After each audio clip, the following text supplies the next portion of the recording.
आज हम लोग अरस्तू का दूसरा लेक्चर डिस्कस करेंगे। लेक्चर नंबर 1 ऑलरेडी डिस्कस्ड है। इस पे हमने डिस्कस किया था और चर्चा की थी इनके जीवन परिचय के बारे में, प्लेटो के साथ इनके संबंधों के बारे में। उसी क्रम में आगे बढ़ रहे हैं और ये है आपका लेक्चर नंबर 2, जिसमें हम अन्य चीज़ों का डिस्कस करेंगे जो बाकी रह गई थी। उन सारी चीज़ों की बात यहाँ पे होगी। तो चलिए आगे बढ़ते हैं और पार्ट 2 को हम लोग देखने का प्रयास करते हैं। देखिए, अगर यहाँ पे हम देखें तो जो अरस्तु हैं वो राज्य की कुछ विशेषताएं बताते हैं ना। क्या क्या विशेषताएं हैं राज्य में, तो उसको जानने के लिए सबसे पहले हमको समझना पड़ेगा कि राज्य क्या है। अब राज्य की विशेषताओं में लास्ट लेक्चर में भी हमने देखा था, थोड़ा बहुत चर्चा हमारी हुई थी ताकि हम उसको समझ सकें। जैसे आप यहाँ पे देखो कि बोलते हैं कि राज्य क्या है। एक उसकी विशेषताओं में सबसे पहले कि वो नेचुरल इंस्टीट्यूशन है। अब नेचुरल इंस्टीट्यूशन का मतलब, संस्था का मतलब क्या है? स्वाभाविक संस्था, यानी कि राज्य को बनाया नहीं गया है, राज्य का विकास हुआ है। विकास हुआ मतलब राज्य इवॉल्व हुआ है, धीमे धीमे उसका विकास हुआ है। तो इस आधार पर हम राज्य को देखेंगे और समझेंगे। इसी क्रम में अगर आगे बढ़ें तो यहां हम देखेंगे कि राज्य व्यक्ति के स्वाभाविक विकास की परिणति है। यानी कि जैसे हमने बोला था कि मनुष्य क्या है, 4 लोग मिलते हैं तो राज्य के रूप में आपस में राजनीति करते ही हैं, और वो 4 रोज राजनीति स्वाभाविक है। और इसीलिए जब ढेर सारे मनुष्य रहते हैं तो वो बड़े स्तर पर राजनीति करते हैं, और इसी प्रकार से स्वाभाविक रूप से राज्य का विकास हुआ है। ये बोलते हैं कि परिवार, गांव, ये इसका विस्तृत रूप है, इसलिए इसका अस्तित्व आवश्यक है। क्या है? यानी कि जैसे हम मतलब उसी क्रम में जैसे ये बोलते हैं कि जो राज्य है, व्यक्तियों से परिवार बना, हमने देखा था लास्ट लेक्चर में। कुछ लोग मिले, परिवार बना, बच्चे दास इसमें आते हैं। पर इस तरह के बहुत से परिवार जब मिले तो क्या बना? ग्राम बना, गांव बना, विलेजेस बने। और उसके बाद उसी के विस्तृत रूप में जब बहुत सारे गांव मिल जाते हैं तो उसको इन्होंने क्या बोला? राज्य बोला। बेसिकली राज्य इनका कैसा है, ध्यान दीजिएगा, सिटी स्टेट है, यानी कि नगर राज्य है। आप बोलोगे सर जिला क्यों नहीं आया ना? तो उस समय के राज्य छोटे छोटे हुआ करते थे, छोटे छोटे, आज के जिलों के जैसे हमने बताया था ना। और अरस्तु राज्य को क्या बोलता है, उसके लिए क्या शब्द प्रयोग करता है? अक्सर ये परीक्षाओं में पूछा गया है। कयोनिया बोलता है। क्या बोलता है उसके लिए? क्या शब्द इन्होंने यूज किया? कयोनिया किया है। ठीक है, जिसके बिना जीवन संभव ही नहीं है, यानी कि राज्य के बिना जीवन संभव ही नहीं है। मनुष्य पशुता की अवस्था में आ जाएगा या पीछे की तरफ चला जाएगा। तो कयोनिया व्यक्ति के अस्तित्व के लिए आवश्यक है। अब इसी में हम देखते हैं इनका जो एक सिद्धांत है राज्य की विशेषताओं में, दूसरी बात जो बोलते हैं कि भाई राज्य व्यक्ति से पूर्व है, मतलब state is prior to the individual. अब ये क्या मतलब होता है? कहने का मतलब ये है कि देखो, राज्य जो है स्टेट है, ठीक है, और इंडिविजुअल है, व्यक्ति है। तो अगर आप लॉजिकली सोचो तो राज्य पहले आया कि व्यक्ति? तो सब बोलेंगे भाई व्यक्ति आया, क्योंकि व्यक्तियों से ही तो राज्य बना है। लेकिन ये बोलते हैं कि नहीं, थोड़ा सा और लॉजिकली सोचो। विचार के स्तर पर अगर आप देखो तो राज्य पहले आया है। यानी कि राज्य, वैसे सच भी है कि हमारे जीवन में तो राज्य पहले आया है, लेकिन किसी ने राज्य को बनाया होगा। तो यहाँ पे बोलते हैं कि राज्य की व्यक्ति से पूर्व, कहने का तात्पर्य यह है कि अगर जैसे एग्जाम्पल के तौर पे कि आप व्यक्ति के बारे में सोचोगे, व्यवस्थित जीवन के बारे में सोचोगे, तो राज्य वहाँ पे पहले से रहेगा ना। यानी कि अच्छे सभ्य जीवन के बारे में सोचोगे तो राज्य पहले से रहेगा। यानी किसी ना किसी राज्य में व्यक्ति का जीवन उत्पन्न हुआ है या पैदा हुए हैं। जैसे बोलते हैं कि कहने को ये सावयवी है। सावयवी का मतलब ऑर्गेनिक बोलते हैं। जैसे पूरा शरीर है तो शरीर का एक छोटी सी उंगली है तो वो उसी का हिस्सा है। हमने लास्ट लेक्चर में इसको समझा था। जैसे अगर मैं आपसे बोलूं कि अमिताभ बच्चन की दाढ़ी कैसी है, तो बेशक आप, हो सकता है उनकी दाढ़ी या हेयर स्टाइल को आप देखें, लेकिन उससे पहले आपके दिमाग में जो सबसे पहले आएगा वो अमिताभ बच्चन का पूरा फेस, पर्सनालिटी और बहुत सारी बातें आ सकती हैं। बेशक हम बात कर रहे हैं किसकी? बाल की, उनके बालों की बात कर रहे हैं। तो इसी प्रकार से जब भी हम राज्य से संबंधित किसी चीज की बात करते हैं तो सबसे पहले दिमाग में क्या आता है? राज्य आता है। अरस्तु का मानना है कि व्यक्ति अकेले अपूर्ण है, बिना राज्य के वह पूर्णता को प्राप्त नहीं कर पाएगा। इसीलिए उसे क्या करना चाहिए? इसीलिए उसको राज्य के साथ रहना चाहिए, राज्य में ही निवास करना चाहिए। राज्य की उसकी सारी आवश्यकताओं को पूरी करेगा। आप देखिए वही चीज अरस्तु यहाँ पे समझाते भी हैं। बोलते हैं कि अगर समय की दृष्टि से देखें तो सबसे पहले क्या है? दृष्टि से परिवार पहले है, लेकिन प्राकृतिक दृष्टि से राज्य पहले है। तो कैसी दृष्टि से? प्राकृतिक दृष्टि से। नेचुरली आप जब सोचोगे तो राज्य के तहत ही सोचोगे आप। ठीक है, यहाँ पे इस चीज को ये समझाने का प्रयास करते हैं। अब हमने ये देखा था ना कि राज्य क्या है? एसोसिएशन ऑफ एसोसिएशन है, यानी कि state is the supreme association, सर्वोच्च संस्थान क्यों है? लास्ट लेक्चर में देखा ना, जो भी अन्य संस्थाएं, चाहे धार्मिक हो, चाहे सामाजिक हो, चाहे आर्थिक हो, ये सब क्या है? ये अपनी अपनी विशेष आवश्यकताएं, एक जीवन के एक पक्ष की आवश्यकताओं को पूरी करती हैं। लेकिन राज्य क्या है? सभी आवश्यकताओं को पूरी करता है। और इन सब को जो धार्मिक धर्म के प्रबंधन की, जैसे आप आर्टिकल कॉन्स्टिट्यूशन का 25 से 28 ही देख लीजिए तो धार्मिक प्रबंधन से संबंधित है। आप देखोगे 15, 16, 17 ये सब समाज से लेकर संबंधित है ना। सार्वजनिक रोजगार में भर्ती, जो प्रिविलेज अलग उसको इग्नोर करता है या मना करता है, बोलता है कि लिंग, जाति, धर्म आदि के आधार पर भेदभाव नहीं होगा ना। आर्थिक आधार पर आर्थिक समानता की बात आती है। तो ये सब जो हमारे डीपीएसपी में दिए गए, तो कहीं ना कहीं देखो राज्य के तहत ही तो ये चीज़ें मिल रही है। राज्य अगर वेलफेयर का काम कर रहा है तो भी आज के राज्य का स्वरूप कैसा है? लोक कल्याणकारी राज्य, ना तो पूरी तरह सामाजिक है ना तो पूरी तरह से पूंजीवादी है। तो सारी आवश्यकताओं को पूरा करने का काम राज्य करता है। राज्य जैविक स्वरूप रखता है, ये वही है, ऑर्गेनिक है। जैसे हमने बोला कि शरीर के विभिन्न अंग मिलकर काम करते हैं, वैसे ही राज्य विभिन्न संस्थाओं से मिलकर बना हुआ है। एसोसिएशन ऑफ एसोसिएशंस है जो हमने बोला था, ठीक है। यदि कोई अंग काम करना बंद कर दे तो शरीर निर्बल हो जाता है। उसी तरह से राज्य के विभिन्न अंग समुदाय जो हैं, मिले अलग अलग समूह हैं, अलग अलग एसोसिएशंस हैं, उनका काम करना बहुत जरूरी होता है, या उन सबके सम्मिलित काम के परिणाम स्वरूप राज्य अच्छे से काम कर पाता है। और वो सब भी राज्य के तहत ही काम करते हैं। यहाँ पे एक चीज ध्यान दीजिएगा, जैसे ये बोल रहे हैं कि अगर कोई अंग जो है काम करना बंद कर दे तो शरीर में दिक्कत होती है। तो अगर अंग काम कर देंगे तो हो सकता है शरीर की एफिशिएंसी घट जाए, लेकिन शरीर ही काम करना बंद कर दे तब तो अंग ही बर्बाद हो जाएगा ना। तो ये इस के माध्यम से राज्य का महत्व दिखाते हैं। राज्य आत्मनिर्भर संगठन है, मतलब अन्य संगठनों पर निर्भर नहीं है, बल्कि अन्य संगठन इस पर निर्भर है, ठीक है। इसके लिए अगर आप यहाँ पे देखोगे आत्मनिर्भरता को इन्होंने कौन सा शब्द यूज किया है? औतारिका का है, जिसका अर्थ होता है कि यह अपने वास्तविक अस्तित्व के लिए किसी अन्य संस्था पर निर्भर नहीं होता है, ठीक। चलिए अब इसी में विशेषताओं में देखेंगे। नगर राज्य सर्वोच्च राजनीतिक संगठन है ना, यानी कि सिटी स्टेट। अब यहाँ पे भी देखो राज्य की बात केवल कर रहे थे, लेकिन राज्य में भी किस राज्य को सबसे बढ़िया मानते हैं? जो सिटी स्टेट है, जो नगर राज्य हैं, जो उस समय यूनान में हुआ करते थे, जैसे कि एथेंस। बोलते हैं कि हाईएस्ट पॉलिटिकल एसोसिएशन है। प्लेटो की बात अरस्तु भी नगर राज्य को महत्व देता है आदर्श राज्य के रूप में। इसके लिए भी बेहतर, जो राजनीति के रूप में सबसे बेहतर व्यवस्था वो नगर राज्य ही है ना। हालांकि अब ये जानते हैं कि जैसे सिकंदर था तो नगर राज्य उसी समय समाप्त हो गया था उसके आक्रमण से ना। बड़े बड़े साम्राज्य को स्थापित किया था उसने, अपने एक बड़े साम्राज्य को स्थापित किया था। लेकिन फिर भी अरस्तु का मानना था कि जो नगर राज्य होता है वही सबसे बेस्ट होता है। राज्य विविधता में एकता का प्रतीक है, ठीक है। Unity in diversity.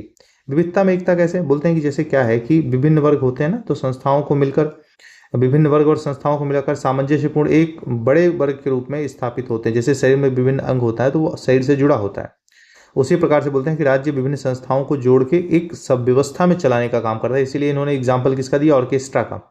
बोलते हैं कि जैसे ऑर्केस्ट्रा में आप बढ़िया से म्यूजिक सुनते हैं ना, तो म्यूजिक अकेले थोड़ी होती है।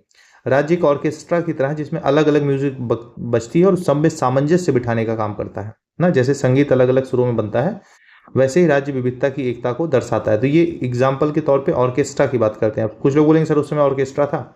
ऑर्केस्ट्रा का मतलब ये होता है कि जैसे विभिन्न जब संगीत वाद्य यंत्र एक साथ बजते हैं उसी में मधुरता लाने के लिए, ठीक है। तो वो ये वाला स्वरूप नहीं था, लेकिन कुछ ना कुछ तो मनोरंजन लोग करते ही थे संगीत आदि का। और देखा भी प्लेटो संगीत कला इन सब की शिक्षा भी ध्यान देता है, प्लेटो गुनगुनाता भी था। राज्य क्रमिक विकास का परिणाम है। तो ऑलरेडी हमने देखा कि इवोल्यूशनरी थियरी में बिलीव करते हैं ना, जिसमें राज्य अचानक से अपनी आवश्यकताओं के हिसाब से बना है, मतलब अचानक से नहीं सृजित हुआ है, अपनी आवश्यकताओं के हिसाब से लोगों के धीमे धीमे टाइम टू टाइम ये ग्रेजुअली डेवलप हुआ है। राज्य एक आध्यात्मिक संगठन है। अब ये स्पिरिचुअल ऑर्गेनाइजेशन से या इससे क्या मतलब है? बोलते हैं कि राज्य देखो आध्यात्मिक मतलब आपकी मानसिक स्थिति की भी पूरी करता है। भौतिक आवश्यकताओं को ही मात्र पूरा नहीं करता कि आपके लिए घर व्यवस्था कर देगा, सुरक्षा दे देगा, ठीक है। आप देखोगे राज्य आपकी शांति मना स्थिति में भी विकास के लिए लगातार प्रयास करता रहता है। यानी कि राज्य आवश्यक है कि नैतिक और आपके अन्य दायित्व भी पूरे हों, आप आध्यात्मिक लक्ष्यों को प्राप्त कर सकें, आप नैतिक लक्ष्यों को प्राप्त कर सकें ना। इन सारी चीज़ों में भी सहायता करता है। अब यहाँ पे हम देखते हैं कि संविधान राज्य की पहचान है। इसीलिए अरस्तु को राजनीति विज्ञान का पिता माना जाता है। इन्होंने उसी समय संविधान के महत्व को समझा था और बोलते हैं कि संविधान बताएगा कि राज्य कैसा है, ठीक है। यहाँ पे देखिएगा, और बोलते हैं संविधान मतलब कानून, और कानून में किसी भी तरह का थोड़ा भी परिवर्तन हो रहा है तो इनका कहने का मतलब क्या है कि भैया राज्य में परिवर्तन हो रहा है, यानी कि राज्य में क्रांति हो रही है। यानी कि किसी भी तरह के परिवर्तन, संशोधन को इन्होंने क्या बोला है? क्रांति बोली है। तो अरस्तु ने संविधान को राज्य की आत्मा कहा है। वह कहता है कि संविधान में परिवर्तन राज्य में परिवर्तन के समान है, इसी को ये क्रांति बोलते हैं, ठीक। ये तो हमने राज्य की विशेषताओं को देख लिया। अब हम देखते हैं कि राज्य और शासन में इन्होंने क्या भेद किया है, कि राज्य और शासन क्या एक है, ठीक है। जैसे राज्य और शासन मतलब यहाँ पे शासन करने वाला शासक, ठीक है, या इसको अगर हम बोले तो ये सामान्य तौर पे किसकी बात कर रहा है, गवर्नमेंट की बात कर रहा है। तो देखो राज्य सभी नागरिकों और संस्थाओं का समूह है ना, इन्होंने बोला ना एसोसिएशन ऑफ एसोसिएशन है।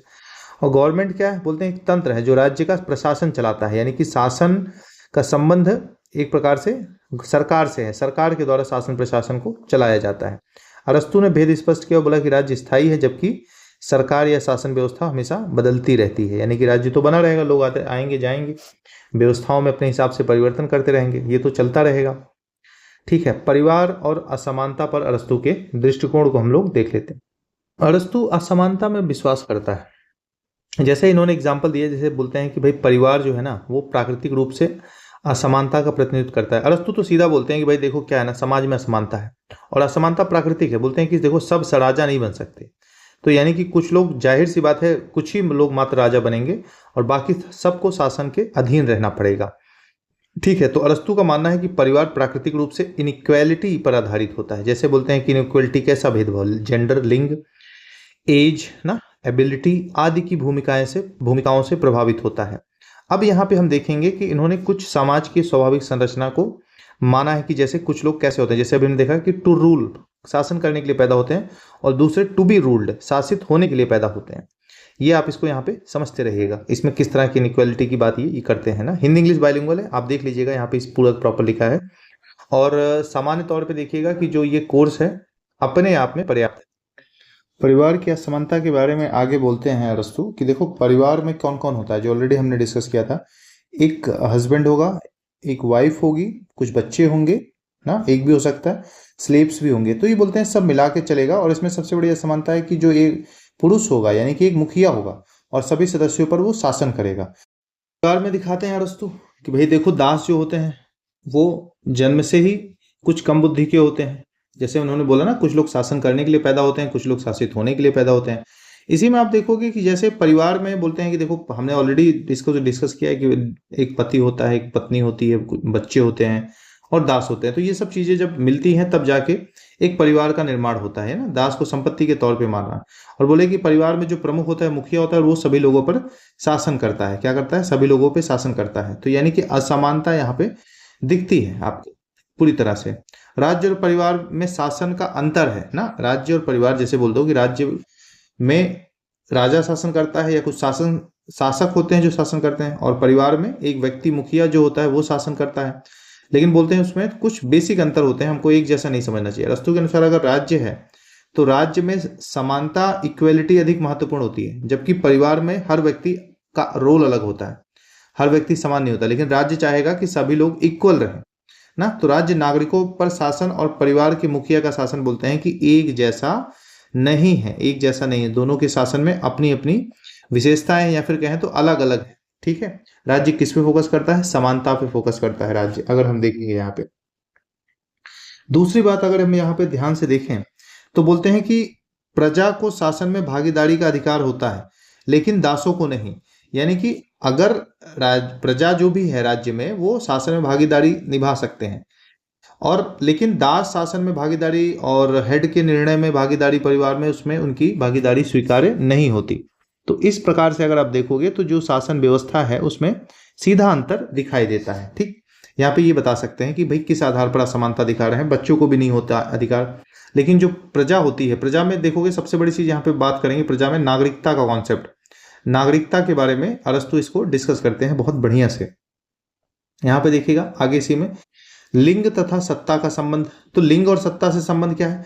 तो पुरुष पैट्रियार्कल सोसाइटी के बारे में ज्यादा महत्व रखते हैं या फिर उसमें परंपराओं को महत्व देते हैं। जबकि आप देखोगे प्लेटो की अगर हम बात करें तो प्लेटो बोलते हैं कि स्त्री पुरुष में कोई भेद नहीं है, केवल शारीरिक बनावट का भेद है, शक्ति का भेद है, अदरवाइज कोई भेद नहीं है। लेकिन अगर आप देखोगे जेंडर एंड पावर रिलेशन जब डिस्कस करते हैं अरस्तु, तो बोलते हैं कि देखो जो मेल होते हैं ना वो नेचुरली थोड़े से स्ट्रांग होते हैं, स्ट्रांग होने के साथ साथ सुपीरियर भी होते हैं ना। यानी कि मनुष्य में अगर पुरुषों को देखा जाए तो उसमें पुरुष जो है श्रेष्ठ होते हैं, स्त्रियां जो होती हैं वो उनके अधीन ही होती हैं। सीधा सा बोलते हैं कि देखो स्त्रियों की सेवा जो मर्यादा है, जो सीमा है, वो घर की चार दीवारी में है। प्लेटो इसके उल्टा बोलते हैं ना। पुरुषों का स्वभाव या शोभा पुरुषों की किस में है? आदेश देने में है, और स्त्रियों की जो शोभा है वो आदेश को ग्रहण करने में, यानी पुरुष स्त्री को वैधानिक निर्देश दे सकता है लेकिन उस पर निरंकुश शासन नहीं कर सकता ना। निर्देश देने का मतलब है कि उसको उसकी बातों को बोल देगा कि मानो, लेकिन निरंकुशता नहीं होगी शासन में। ये छोटे छोटे पॉइंट हैं जो पेपर में आ जाएंगे तो फिर वो गलत कर देंगे। इसी तरह से स्टेटमेंट आ सकता है कि भाई निर्देश दे सकता है, उसके आदेश को मानना उसकी बाध्यता हो सकती है, लेकिन निरंकुशता को जो है लागू नहीं कर सकता ना। तो आपको इसमें से सही तरीके से चुनना होगा कि आपको कि स्त्री को वैधानिक आदेश तो दे सकता है लेकिन निरंकुशता से शासन नहीं कर सकता या मनमाना आचरण नहीं कर सकता। ठीक है। स्त्रियों को नैतिक और सामाजिक रूप से कमजोर माना जाता था, इसलिए उन्हें सार्वजनिक जीवन से अलग ही रखा गया, दूर रखा। जबकि आप देखोगे कि जब हम प्लेटो की बात करते हैं तो प्लेटो साफ साफ बताता है कि देखो भाई, सबसे महत्वपूर्ण बात यह है कि जब हम स्त्री और पुरुष की बात कर रहे हैं तो स्त्री पुरुष में कोई अंतर नहीं। दार्शनिक राजा में उसकी दार्शनिक रानी भी आ सकती थी, लेकिन यहाँ पे बोलते हैं, अरस्तु बोलते हैं कि भाई क्या है, महिलाएं शासन के योग्य होती ही नहीं है। प्रश्न नंबर 4, हम अगले पॉइंट पे आते हैं। आधुनिक परिप्रेक्ष्य में इनकी आलोचना देख लेते हैं कि देखो अब महिलावादी जितनी भी फेमिनिस्ट थिंकर हैं ना, वो सब इनका विरोध करेंगी। तो यहाँ पे इनकी आलोचना और अन्य चीजों को देखते हैं। जैसे आज के समय में अरस्तु की धारणा रूढ़िवादी हो गई ना। पैट्रियार्कल सोसाइटी की अगर हम बात करें, पितृसत्तात्मक समाज की, वो उसके अनुरूप है, जो कि आप देखोगे आज के समय में लिंग भेद को असमानता के तौर पे देखा जाता है। लोकतंत्र और ह्यूमन राइट्स के मूल्यों के अनुसार अगर आप देखोगे तो सभी मनुष्य ये समान माने जाते हैं, लेकिन ये स्त्री और पुरुष को समान मानते नहीं हैं। आधुनिक समाज में परिवार की संरचना अधिक समतावादी है ना, लोकतांत्रिक है, जबकि यहाँ पे देखो तो सारे अधिकार इन्होंने शासन वगैरह के सिर्फ पुरुषों को ही दे रखे हैं। ठीक है। अरस्तु का औसत का मध्यमान है, यानी कि गोल्डन मीन के बारे में अरस्तु डिस्कस करते हैं कि गोल्डन मीन है क्या अरस्तु के हिसाब से। ठीक है। तो अगर आप देखोगे गोल्डन मीन यानी मध्यमान की इनके हिसाब से कि दो अतियों के बीच का मार्ग है। अरस्तु का मानना है कि मनुष्य जो है अगर दो अतियों में से किसी एक अति पे रहता है तो उसके लिए लाभदायक नहीं होगा, हानिकारक होगा। जैसे अगर आप बहुत प्रसन्न हैं तो उसमें किसी से प्रॉमिस मत कीजिए, आप ज्यादा बोल जाएंगे। बहुत दुखी हैं तो उसमें डिसीजन लेंगे तो बहुत होपलेस हो जाएंगे। इसीलिए बीच की स्थिति में ही काम करना चाहिए। अरस्तु एक व्यवहारिक और अनुभववादी विचारक हैं, तो इसीलिए इन्होंने प्रैग्मेटिक एंड इंपीरियल थिंकर्स के तौर पे इनको जाना जाता है। इसीलिए इन्होंने दो अतियों की एक्सट्रीम्स के बीच को मध्यम मार्ग के रूप में चुना और अतियों का हमेशा से इन्होंने निषेध किया है। हमेशा मॉडरेट ही रहने की बात इन्होंने की है। तो अब गोल्डन मीन के हिसाब से देखिएगा, जैसे यहाँ पे दे रहा है कि किसी भी गुण या व्यवहार में चरम की स्थिति विनाशकारी हो जाती है। अब यहाँ पे वैसे तो राज्य की स्थिति को लेके बताएंगे कि राज्य में भी जैसे आप देखोगे, एक हो गई तानाशाही या आप कह सकते हो कि एरिस्टोक्रेसी हो गई ना, जिसको हम कुलीन तंत्र बोलते हैं। दूसरा आपका क्या हो गया, एक्सट्रीम डेमोक्रेसी हो गई। ठीक है, एक्सट्रीम डेमोक्रेसी हो गई। और बीच के शासन मध्यम वर्गीय लोग जो होते हैं, यानी कि एक तो बहुत पैसे वाले बहुत रिच लोग कुलीन लोग शासन करेंगे, या तो बहुत निम्न नीचे के लोग शासन करेंगे जो आम जनता है। बोलते हैं उन सबसे बेहतर जो होता है हमेशा वो मध्यम वर्गीय शासन होता है, जिसको इन्होंने पॉलिटी नाम दिया। क्या नाम दिया, पॉलिटी नाम दिया। ठीक है। तो देखें, जीवन में संतुलन बनाने की बात करते हैं, मॉडरेशन की बात करते हैं। उदाहरण के तौर पे देखिए, कुछ एग्जांपल देते हैं। बोलते हैं देखो जैसे साहस होता है ना, तो साहस तक तो ठीक है, लेकिन जब ये अति हो जाएगा तो अहंकार बन जाएगा। ठीक है, ईगो में चेंज हो जाएगा। बोलते हैं अगर आप जब ये रेकलेसनेस आ जाएगा किसी के स्वभाव में, और इसकी अगर न्यूनता हो गई साहस की, तो उसको हम क्या बोलते हैं, कायर बोल देते हैं, या कायरता के तौर पे उसको लेते हैं। तो बोलते हैं कि बीच का ठीक है। जैसे आप देखोगे उदारता भी ठीक है, लेकिन अति उदारता हो जाएगी तो फालतू का खर्चा कर दोगे, और बिल्कुल उदारता नहीं तो कंजूस हो जाओगे, भाई किसी के लिए पैसा ही नहीं निकलेगा। तो बोलते हैं दोनों स्थितियां ही ठीक नहीं, हमेशा मॉडरेट हमको रहना चाहिए, मॉडरेशन में ही चीजों को करना चाहिए। अब मध्यम वर्ग के महत्व को इसीलिए समझाएंगे कि भाई मध्यम वर्ग यानी कि शासन व्यवस्था में बोलेंगे कि शासन व्यवस्था में मध्यम वर्गीय जो शासन होता है ज्यादा स्थायी होता है, उसमें क्रांतियां होने की संभावनाएं कम रहती हैं। उससे निम्न वर्ग भी कनेक्टेड रहता है और अपर क्लास भी कनेक्टेड रहती है। अरस्तु ने मध्यम वर्ग को राज्य का स्थायित्व के लिए, यानी कि स्टेबिलिटी के लिए और लंबे समय तक चलने के लिए मध्यम वर्ग के शासन को बोला। यहाँ पे वही चीज है, देखो जो हम अभी समझ रहे थे कि जब समाज में रिच और पुअर के बीच में बहुत अंतर हो जाता है तो संघर्ष और क्रांति होती है। और बोलते हैं यदि मध्यम वर्ग प्रभुत्व रखता है, इन सब के बीच में शासन रखता है, तो दोनों के बीच में बढ़िया संतुलन रखता है। पुअर के लिए भी वो ठीक है और गरीब मतलब रिच के लिए भी वो ठीक है। दोनों से सामंजस्य बिठाता है और लोगों को भरोसा रहता है कि इनके पास शासन व्यवस्था है।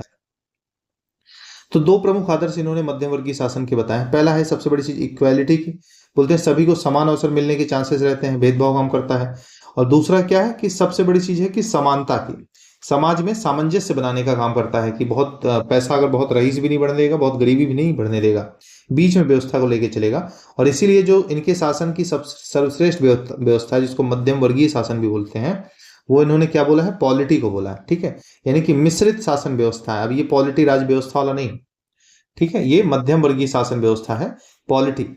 अब इसी का हम यहाँ पे देखेंगे, जैसे कि पॉलिटी कैसी बात करते हैं, लोकतंत्र की बोलते हैं कि पॉलिटी में लोकतंत्र की स्वतंत्रता, लिबर्टी में कुलीन तंत्र की श्रेष्ठता और एक्सेलेंस का समन्वय होता है। मतलब बोलते हैं कि पॉलिटी में क्या, देखो अब आप बोलोगे कि डेमोक्रेसी से कैसे अलग हो गया। देखो डेमोक्रेसी में हर कोई मुंह उठा के खड़ा हो सकता है, हर कोई वोट दे सकता है, लेकिन बोलते हैं कि पॉलिटी में जो इस मध्यम वर्गीय शासन में योग्य लोग होंगे, कम लोग होंगे, ठीक है, उन सब शासन व्यवस्था को देखेंगे। कुलीन तंत्र में क्या होता है, बहुत पैसे वाले, बहुत रईस लोग ना, बहुत संपन्न लोग, जाने माने लोग, वो लोग रहते हैं, और डेमोक्रेसी में गरीब लोग रहते हैं। बोलते हैं ये बीच का रास्ता है, और ये दोनों को संतुलित बनाने का काम करेगा। इसमें विभिन्न सामाजिक वर्ग आपस में संतुलन बनाए रखेंगे और विरोध होने के चांसेस कम रहेंगे, इसलिए स्थायित्व इसका ज्यादा रहेगा। यानी कि इन्होंने बोला यह ना तो भीड़ तंत्र है जो बहुत डेमोक्रेसी को बोलते हैं, और ना ही ये गिने चुने लोगों का यानी कि ओलिगार्की है जो कुलीन तंत्र होता है, जैसे एरिस्टोक्रेसी होती है। तो एरिस्टोक्रेसी में क्या होता है, उसी का उल्टा रूप है ये ओलिगार्की, यानी कि इसको गुट तंत्र बोलते हैं। अभी राज्य के प्रकार को हम देखेंगे यहाँ पे। तो मिश्रित संविधान और मध्यम वर्ग के शासन को ये महत्व देते हैं। तो ध्यान दीजिएगा, ये सब पूछा जाएगा कि इनका मतलब किसका समर्थन करते हैं, किसका ये विरोध करते हैं, मिडिल क्लास ना। तो बोलते हैं कि मिडिल क्लास की खासियत क्या है कि मिश्रित संविधान इसके माध्यम से निर्मित होगा, सभी के विकास की बात करेगा। बोलते हैं कि इसमें लोकतंत्र और कुलीन तंत्र दोनों के गुण मिश्रित होते हैं, मध्यम वर्ग दोनों को बैलेंस लेके चलता है। इसमें शासन की भागीदारी का अधिकार सभी को मिलता है, ठीक है, क्योंकि मध्यम वर्गीय होता है तो फिर वो दोनों को बैलेंस करेगा और चाहेगा कि ज्यादा से ज्यादा बैलेंस हो, और योग्यता के आधार पर यहाँ पे विशेषता को स्थान दिया जाएगा ना, क्योंकि मध्यम वर्गीय क्या है, ना तो बहुत पैसा है ना तो बहुत गरीबी है, तो वो अपने स्थान पर टिका हुआ है क्योंकि वो मेहनत करता है, योग्यता के आधार पर काम है ना। यहाँ शासन व्यवस्था समाज में संतुलन और स्थिरता बनाए रखती है। ऑलरेडी हमने देखा कि मध्यम वर्गीय बात यहाँ पे क्या कहती है। अब हम थोड़ा सा देख लेते हैं प्रोफेसर वीपी शर्मा का क्या मत है। ठीक है, प्रोफेसर वीपी शर्मा क्या बोलते हैं, बोलते हैं कि अरस्तु से समानता और स्वतंत्रता के आदर्शों को ग्रहण करता है और अधीनक, यहाँ पे देखेंगे, माफ कीजिएगा, धनिक तंत्र से जन्म और धन को प्राप्त करने वाले गुणों को स्वीकार करता है। कौन है ये, मध्यम वर्ग की बात यहाँ पे बोल रहे हैं कि बोलते हैं कि लोकतंत्र से समानता लेता है ना। मध्यम वर्गीय पॉलिटी के शासन में लोकतंत्र समानता पर आधारित होता है क्योंकि सभी वोट देते हैं, सभी की भागीदारी बात करते हैं, भागीदारी की बात की जाती है, स्वतंत्रता की बात की जाती है। तो ये यहाँ से लोकतंत्र से समानता और स्वतंत्रता को ग्रहण करेगा। और धनिक तंत्र में क्या होता है, जन्म और धन से प्राप्त होने वाले क्वालिटीज की बात करते हैं कि इनके अंदर कुछ क्वालिटीज होती हैं, गुण होते हैं, उसी के आधार पर ये शासन व्यवस्था को उत्तम ठहराने का प्रयास करता है ना। यहाँ पे देखिएगा उसी चीज को समझाया गया है। ठीक है, चलिए विधि के शासन की बात करते हैं, रूल ऑफ लॉ।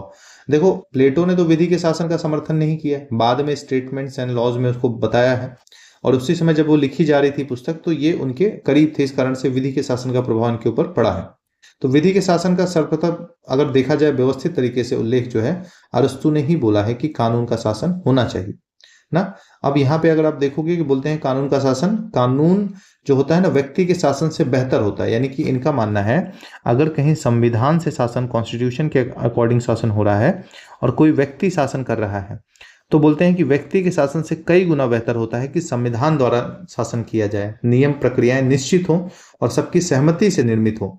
ठीक है, तो अब यहाँ बोलते हैं कि इसका तात्पर्य है कि शासन किसी व्यक्ति की इच्छा पर नहीं होता बल्कि विधि और न्याय पर आधारित होता है। जब लिखित संविधान के हिसाब से काम होता है और व्यक्ति की इच्छा को प्राथमिकता न देकर हम संविधान की इच्छा को प्राथमिकता देते हैं, तो बोलते हैं कि मनमाना आचरण नहीं होता बल्कि विधि और न्याय होता है। वहीं अगर आप प्लेटो को देखोगे तो दार्शनिक राजा के रूप में क्या बोलता है कि भाई जो कानून है ना, वो कानून राजा से ऊपर नहीं हो सकता क्योंकि राजा को सब कुछ ज्ञान है, तो राजा की इच्छा ही कानून है ना, कानून उस पर लागू नहीं होता, उसके वचन कानून के रूप में लागू होते हैं। डायसी की अगर हम बात करें, एवी डायसी बहुत बड़े विचारक है राजनीति के क्षेत्र में। डायसी का मानना है कि देखो आधुनिक रूप में विधि का शासन की संकल्पना को डायसी के साथ जोड़ के देखा जाता है, और डायसी बोलते हैं कि देखो क्या है ना कि अगर रूल ऑफ लॉ होगा तो ही शासन व्यवस्था बढ़िया से चलेगी जहां पे संविधान का शासन होता है। इन्होंने बोले कि 3 तत्व होते हैं रूल ऑफ लॉ में। बोलते हैं कि सबसे पहली बात क्या होती है, कानून की सर्वोच्चता होती है, ना, कि सब व्यक्ति का नहीं कानून का शासन चलेगा। दूसरी समानता की बात की जाती है, और समानता कैसी, कानून के समक्ष समानता, यानी कि कानून से ना तो कोई बड़ा है ना तो कानून से ऊपर है, सभी कानून के आगे समान है। और सबसे बड़ी बात यहाँ थी कि संवैधानिक परंपराओं का पालन किया जाता है ना, चाहे लोकतंत्र हो, चाहे न्यायपालिका हो, चाहे संविधान हो, सब संवैधानिक परंपराएं होती हैं, यानी कि लिखित होती हैं। ऐसा नहीं कि संविधान को कोई भी मनमाना तरीके से बदल दे, नहीं, लिखित जो कानून और न्याय व्यवस्था उसके हिसाब से शासन चलता है। ठीक है, तो एवी डाइसी ने व्यवस्थाएं बताई। आधुनिक समय में एवी डाइसी का नाम इंपॉर्टेंट हो जाता है यहाँ पे, इसलिए थोड़ा सा हमने चर्चा कर लिया। अरस्तु के इसी कारण से इन्होंने संविधान के कानून के महत्व को समझा है, इसी कारण से इनको अरस्तु को संविधानवाद का पिता भी बुलाया था। देखो एक छोटा सा मैं समझा दूं कि संविधानवाद और संविधान में अंतर होता है। देखो संविधान की अगर हम बात करें तो संविधान किसी राजतंत्र में राजा के यहाँ भी हो सकता है, वो नहीं हो सकता, नॉर्थ कोरिया में, साउथ कोरिया में भी है ना, लेकिन अंतर है। बोलते हैं संविधान हो सकता है किसी राजा के हिसाब से, उसके हिसाब से बदला जाता है, उसके हिसाब से लिखा जाता है ना, तो मनमाना अपने हिसाब से हो सकता है, तो बोलते हैं तो संविधान हो गया। लेकिन संविधानवाद जो है एक विचारधारा है, और ये बोलती है कि व्यक्ति का शासन नहीं होगा, विधि का शासन होगा, यानी कि मनमाना संशोधन इसमें लागू नहीं होगा। ठीक है, तो संविधानवाद एक विचारधारा, और संविधानवाद मतलब शासन हमेशा जनता के हिसाब से चलेगा, वहां पे शासन का स्वरूप लोकतांत्रिक होगा। ये सारी चीजें किसके तहत आती हैं, संविधानवाद के तहत आती हैं। ठीक है, तो अरस्तु को अक्सर संविधानवाद का पिता भी कहा जाता है, संविधान और संविधानवाद दोनों के पिता के तौर पे, यानी कि उन्होंने सबसे पहले इसको व्यवस्थित रूप से स्थापित करने की बात की, संविधान और कानून के महत्व को समझा। ठीक है, बोलते हैं कि शासन जो शक्ति होती है वो विधि और संविधान द्वारा ही नियंत्रित की जा सकती है, और तभी व्यक्तियों को, सभी को न्याय मिल सकता है। ठीक है, अब लॉज में रूल ऑफ लॉ को अगर हम देखें, जब हम प्लेटो के रूल ऑफ लॉ को पढ़ रहे थे तो हमने देखा था कि लॉज सबसे अंतिम किताब, उसमें इन्होंने चर्चा की। देखो प्लेटो ने लॉज में रूल ऑफ लॉ की चर्चा की है, लेकिन फिर भी वो मन में कसक है कि दार्शनिक राजा ही सर्वोत्तम होगा, भले ही नहीं आ पा रहा। लेकिन इसके विपरीत अगर अरस्तु को देखोगे तो अरस्तु कानून की सर्वोच्चता को खुलेआम स्वीकार करते हैं ना, सबसे बेहतर भी बताते हैं। अरस्तु का विचार कानून बनाम व्यक्ति के शासन में, कि व्यक्ति और कानून के शासन में क्या अंतर होगा। तो बोलते हैं कानून जो है ना, कानून को शासन करने देता है, जो कानून को शासन करने देता है, बोलते हैं वो ईश्वर और तर्क बुद्धि को शासन करने देता है। बोलते हैं कि तर्क बुद्धि से शासन होगा, ईश्वरी कृपा से शासन होगा, वो तर्क और ईश्वर के महत्व को स्वीकार करते हैं, वो कानून के शासन को होने देते हैं, यानी कानून के शासन को महत्वपूर्ण ये मानते हैं। बोलते हैं लेकिन जो मनुष्य शासन करता है, बोलते हैं एक तरह से पशु के शासन करने देते हैं, क्योंकि लालसा और हिंसा पशु के समान काम करता है, राग द्वेष की भावना से हो सकता है, मद भ्रष्ट हो सकता है, उसका लालच आ सकता है, बहुत सी कमियां हो सकती हैं। ठीक है, तो यहाँ पे इस हिसाब से कानून के शासन को, संविधानवाद को अरस्तु महत्व देते हैं। यहाँ पे देखो यदि शासन करने में मनुष्य सक्षम होता ना, तो करता है, लेकिन एक व्यक्ति के शासन में क्या होता है, उसकी इच्छाएं, भावनाएं सब जो है हस्तक्षेप करती हैं, पूरी तरह से निरपेक्ष रूप से शासन वो नहीं कर सकता, यानी कि स्वार्थ रहित होकर शासन वो नहीं कर सकता। तो हम देखेंगे बेसिकली संपत्ति के बारे में अगर आप देखो तो अरस्तु प्लेटो से थोड़ा सा अलग नजरिया रखता है। जैसे प्लेटो बोलते हैं कि भाई जो शासक वर्ग है ना, जिसमें आप देखोगे शासक वर्ग में जो राजा है और जो सैनिक है, ये दोनों लोग क्या करेंगे, ना तो इनके पास परिवार होगा और ना ही इनके पास प्रॉपर्टी होगी, यानी कि संपत्ति होगी। तो यानी कि जब राज्य जो होगा उसमें परिवार नहीं होगा और संपत्ति नहीं होगी, इसी को वहां पे क्या बोला गया है, साम्यवाद बोला गया, कम्युनिज्म बोला गया है। तो जो साम्यवाद कम्युनिज्म है वो उसके आधार पर बोलते हैं, क्योंकि परिवार और पैसा दो महत्वपूर्ण चीज होती है जो किसी को भ्रष्ट करती है, करप्ट करती है। ऐसी स्थिति में ये बोलते हैं कि देखो अरस्तु जो है, हमने ये शुरू में ही देखा, भाई देखा समझा कि अरस्तु क्या है, इस चीज की बात करता है कि जो परिवार और संपत्ति है वो प्लेटो की तरह एकदम से परिवार से दूर करने की बात नहीं करता, क्योंकि हमने ये भी समझा था कि भाई प्लेटो के हर बात का, विचार का विरोध जब अरस्तु करता है तो अरस्तु उसमें उसको उपमा भी देता है कि अगर आप ध्यान से देखोगे तो बोलते हैं कि अरस्तु उस गधी का बच्चा है जो दूध पीने के बाद अपनी माँ को ही लात मारता है। इस आधार पर इनके विचारों में समानता नहीं है। अब ये संपत्ति को लेकर भी सेम प्रॉब्लम है, संपत्ति बोलते हैं होना ही नहीं चाहिए, लेकिन अरस्तु बोलते हैं कि होना चाहिए संपत्ति, प्लेटो के विरुद्ध। क्यों? क्योंकि बोलते हैं कि देखो परिवार है, परिवार में 4 लोग हैं, जिम्मेदारियां हैं, अतिथि आते हैं, उनके लिए संपत्ति होना चाहिए। तो संपत्ति, निजी संपत्ति कोई खराब चीज नहीं है। इस चीज को आप देखोगे यहाँ पे इसका एक्सप्लेनेशन करते हैं। इस एक्सप्लेनेशन के क्रम में आप देखोगे कि बताते हैं संपत्ति के 4 प्रकार इन्होंने बताया। अरस्तु ने कितने प्रकार बताए? 4 प्रकार। आइए देखते हैं। यहीं से गांधी का ट्रस्टीशिप का मॉडल भी आपको समझने में मिलेगा, तो उसको ध्यान से सुनिएगा। बोलते हैं कि देखो, व्यक्ति या तो संपत्ति व्यक्ति के पास होगी, इंडिविजुअल के पास, या तो पब्लिक होगी, यानी कि सबकी होगी। ठीक है, तो इसी आधार पर ये बांटते हैं। बोलते हैं कि व्यक्तिगत अधिकार व व्यक्तिगत उपभोग, यानी कि इंडिविजुअल राइट्स हैं और इंडिविजुअल यूज हो रहा है, यानी कि प्रॉपर्टी किसी की व्यक्तिगत है और वो सारी प्रॉपर्टी का उपभोग अपने लिए कर रहा है। बोलते हैं सबसे खतरनाक स्थिति है, व्यक्ति स्वार्थी हो जाएगा, दूसरों के बारे में सोचेगा ही नहीं, और संपत्ति अधिक से अधिक जो है अपने पास रखने का प्रयास किया जाएगा। जब इस तरह से स्थिति आएगी और संपत्ति के लिए हिंसा होने लगेगी।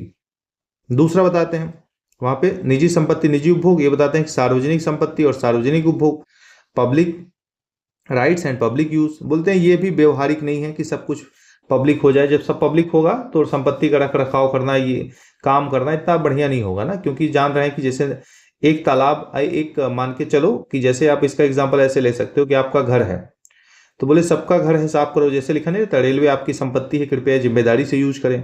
लेकिन रेलवे में आप देखोगे कोनों में थूका हुआ गंदगी सब मिल जाएगी। ये रोड, घर के बाहर जाइए रोड पे तो आपको कचरा मिल जाएगा, लेकिन घर के अंदर कचरा नहीं मिलेगा। तो जब तक निजी उपभोग नहीं आता, निजी जिम्मेदारी नहीं आती, तब तक लोग उसको यूज ठीक से नहीं करते। तो इसलिए बोलते हैं कि व्यवहारिक नहीं है कि सब कुछ पब्लिक हो, निजी कुछ चीजें रहेंगी। बोलते हैं सार्वजनिक उपयोग हो, सार्वजनिक अधिकार हो, व्यक्तिगत उपभोग हो, यानी कि पब्लिक चीज हो और व्यक्तिगत रूप से यूज की जाए, ये भी ठीक नहीं। जैसे बोलते हैं कि सार्वजनिक चीजें होती हैं, जैसे कोई मान लो अधिकारी है, उसको सार्वजनिक रूप से एक कार मिली है, क्योंकि सार्वजनिक अधिकारी है सार्वजनिक काम करने के लिए, लेकिन उस कार को वह व्यक्तिगत उपयोग कर लेता है। ये सरकारी सामान का व्यक्ति और निजी जीवन में प्रयोग करता है तो गलत हुआ ना, क्योंकि सबकी संपत्ति है तो सबके लिए प्रयोग होनी चाहिए। और सबकी संपत्ति का व्यक्तिगत उपभोग करोगे तो यानी कि जाहिर सी बात है कुछ विशेषाधिकारों की बात है, या तो लापरवाही की बात है। जो बोलते हैं कि ये भी पॉसिबल नहीं है, समाजवाद के समान है ना। समाजवाद में सबकी संपत्ति का व्यक्तिगत उपभोग की बात होती है कि संपत्ति सबकी रहेगी, उपभोग अपना अपना करेंगे। चौथा और अंतिम और सबसे महत्वपूर्ण है, जिसको ये मानते भी हैं और जिसी से ट्रस्टीशिप का सिद्धांत निकल कर आया है, गांधी इसको फॉलो भी करते हैं। बोलते हैं व्यक्तिगत अधिकार या संपत्ति पर व्यक्तिगत अधिकार या व्यक्तिगत संपत्ति और सार्वजनिक प्रयोग, पब्लिक यूज। बोलते हैं ये क्या, गांधी के हिसाब से यहाँ पे समझिएगा, पहले इनको देख लेते हैं फिर गांधी समझते हैं। बोलते हैं कि सबसे व्यवहारिक है और ये लाभप्रद भी है ना। बोलते हैं कि संपत्ति के अधिकार को नुकसान पहुंचाए बिना ही इस पर नियंत्रण कर सकते हैं। अब इसको समझते हैं। देखो गांधी इसको कैसे यूज करते हैं। गांधी का मानना है कि मान लो कि निजी संपत्ति का विरोध नहीं करते, प्राइवेट प्रॉपर्टी का गांधी विरोध नहीं करते, अरस्तू भी नहीं करते। बोलते हैं कि प्रॉपर्टी होनी चाहिए। क्यों? क्योंकि हमारी कुछ आवश्यकताएं होती हैं। क्या होती हैं? आवश्यकताएं होती हैं, नीड्स होती हैं, तो उनको फुलफिल करने के लिए प्रॉपर्टी होना कोई खराब बात नहीं। लेकिन बोलते हैं अरस्तु एक चीज ये भी बोलते हैं कि प्रॉपर्टी एक सीमा से जब ज्यादा अधिक हो जाती है ना, तो असमानता आती है, इनइक्वालिटी आती है समाज में। क्या आती है? इनइक्वालिटी आती है। और इस असमानता के कारण क्या होता है? रिवोल्यूशन होता है, क्रांति होती है। असमानता से असंतोष आता है बेसिकली, और असंतोष से क्रांति होती है, और जिससे समाज में अस्थिरता आती है, स्टेबिलिटी पूरी तरह से बिगड़ जाती है। तो अरस्तु बोलते तो हैं कि व्यक्तिगत अधिकार होना चाहिए, लेकिन सार्वजनिक उपभोग से क्या मतलब, यानी कि किसी के पास उसकी जरूरतों से बढ़ के संपत्ति आ गई है तो कोई बुरी बात नहीं है, वो लोगों की हेल्प कर दे, जो आसपास परेशान है, जिनको जरूरत है उसकी हेल्प कर दे। गांधी इसी सिद्धांत से प्रेरित हैं और बोलते हैं कि वास्तव में जो प्रॉपर्टी होती है वो किसी की होती नहीं है। जो व्यक्ति जिस समय प्रॉपर्टी जिसके पास दिख रही होती है वो प्रॉपर्टी का ट्रस्टी होता है, मात्र केवल। क्या होता है? ट्रस्टी ना। आप मान के चलो कोई जमीन है, आज आपके पास है, कल आपके पिताजी के पास, 100 साल बाद, 100 साल पहले किसके पास थी और 100 साल बाद किसके पास रहेगी, कोई भरोसा नहीं है ना। तो ऐसी स्थिति में बोलते हैं कि संपत्ति किसी को होती नहीं, वो कुछ देर के लिए उसका ट्रस्टी मात्र बनता है। तो इसलिए आप मालिक अपने आप को न समझें और लोक सेवा में अपने आप को समर्पित करें और उसी के अकॉर्डिंग ही काम करें। तो व्यक्तिगत अधिकार और सार्वजनिक प्रयोग की बात बोलते हैं और सबसे बेहतर यही है। ठीक है, ये प्लेटो वाली बात समझ लिया हमने। अब यहाँ पे अरस्तु बोलते हैं कि बहुत अधिक संपत्ति एकत्र करना उसी प्रकार से गलत होगा जैसे कि बहुत भारी उथल पुथल मचाना ना। Too much accumulation, too much property would be mistake just as a creating too much turmoil. यानी कि संपत्ति ज्यादा हो जाएगी तो उथल पुथल, मनोरंजन की व्यवस्था करना, समाज में असमानता लाना, भेदभाव और हे की भावना लाना, ऊंच नीच की भावना, सब बढ़ने लगेगी संपत्ति के साथ। तो संपत्ति होना गलत नहीं, एक सीमा से ज्यादा संपत्ति होना बोलते हैं गलत है। तो इसके लिए जिसके पास भी है उसके अंदर बोलते हैं कि उसका व्यक्तिगत उपभोग के बजाय सार्वजनिक उपभोग होना चाहिए। आसपास पड़ोस में सबकी सहायता की जानी चाहिए। ये आदर्श समाज में विकसित होना चाहिए कि सबको, जिसके पास प्रॉपर्टी ज्यादा है, दूसरों की सहायता करे। लेकिन ऐसा होता नहीं। इस बात पर अंबेडकर ने गांधी की आलोचना की है, ठीक है, कि ये व्यवहारिक नहीं है, किसी किसी के पास संपत्ति आएगी तो वो सबको बांटता फिरेगा, ऐसा तो होता नहीं। ना तो परंपरागत उदारवादी और स्वतंत्रतावादी जैसे हैक, नोजिक और फ्रीडमैन भी योग्यता सिद्धांत के समर्थक। योग्यता मतलब ये होता है कि जितना आप कमा पाओ कमा लो। बस यहाँ पे अंतर इतना है कि कमा योग्यता के आधार संपत्ति को रखने की बात जरूर कर रहे हैं, लेकिन उपभोग के बाद संपत्ति को वितरित कर देने की बात भी करते हैं। अब नागरिकता की भावना हम लोग देख लेते हैं। अरस्तु अरस्तु पहले वैज्ञानिक थे, राजनीति वैज्ञानिक, जिन्होंने नागरिकता की भावना को स्पष्ट रूप से और नए तरीके से व्यक्त किया था। तो नागरिकता का तात्पर्य क्या है? देखो, नागरिक बोलते हैं वो हैं, इसी का समर्थन अन्ना आरेंट नाम की विचारक भी करती हैं। नागरिक वो है जो प्रशासनिक और न्यायिक दोनों कार्यों में भाग लेते हैं, यानी कि शासन और प्रशासन में भाग लेते हैं। अब यहाँ पे, अब इसको ऐसे समझो, अभी नीचे जो लिखा है उसको हम समझ लेंगे। अगर शासन और प्रशासन में दोनों में भाग लेते हैं तो ये बात यहाँ पे ये आती है कि भाई जो शासन में भाग नहीं ले रहे, ठीक है, जो शासन में भाग नहीं ले रहे, क्या वो नागरिक नहीं है? तो यहाँ पे बात सही आ रही कि नहीं है। तो फिर कौन कौन नागरिक नहीं है? पहली चीज तो दास कभी भी भाग नहीं ले पाए, क्योंकि बोलते हैं इनके पास बुद्धि नहीं होती, जन्मजात कमी होती है कुछ चीज की, बोलते हैं। फिर कौन होगा? बुजुर्ग नहीं होंगे, वृद्ध जो है, ठीक है, ओल्ड मैन जो है वहां पे, वो एल्डरली पीपल्स हैं, वो पीपल है उनके लिए ना, मतलब दास हो गए, बुजुर्ग लोग हो गए, और बच्चे भी नहीं ले सकते क्योंकि ये भी भाग नहीं ले पाएंगे। और महिलाएं, तो महिलाओं को तो आप देखोगे पहले इन्होंने अलग किया है। तो नागरिक होगा कौन? तो नागरिक वो होंगे जो युवा होंगे, ठीक है। और कैसे युवा? संपत्तिशाली। अब संपत्तिशाली यानी जिनके पास प्रॉपर्टी ओन करेंगे वो होंगे, मतलब संपत्तिशाली का मतलब क्या है? जिनके पास विवेक होगा ना, विवेक से ही तो संपत्ति आएगी, क्योंकि दासों से तो आएंगे, दास खुद एक संपत्ति है। तो यानी कि जो युवा शक्तिशाली हैं वो उनकी बात करता है कि वो केवल और केवल वहां के नागरिक होंगे।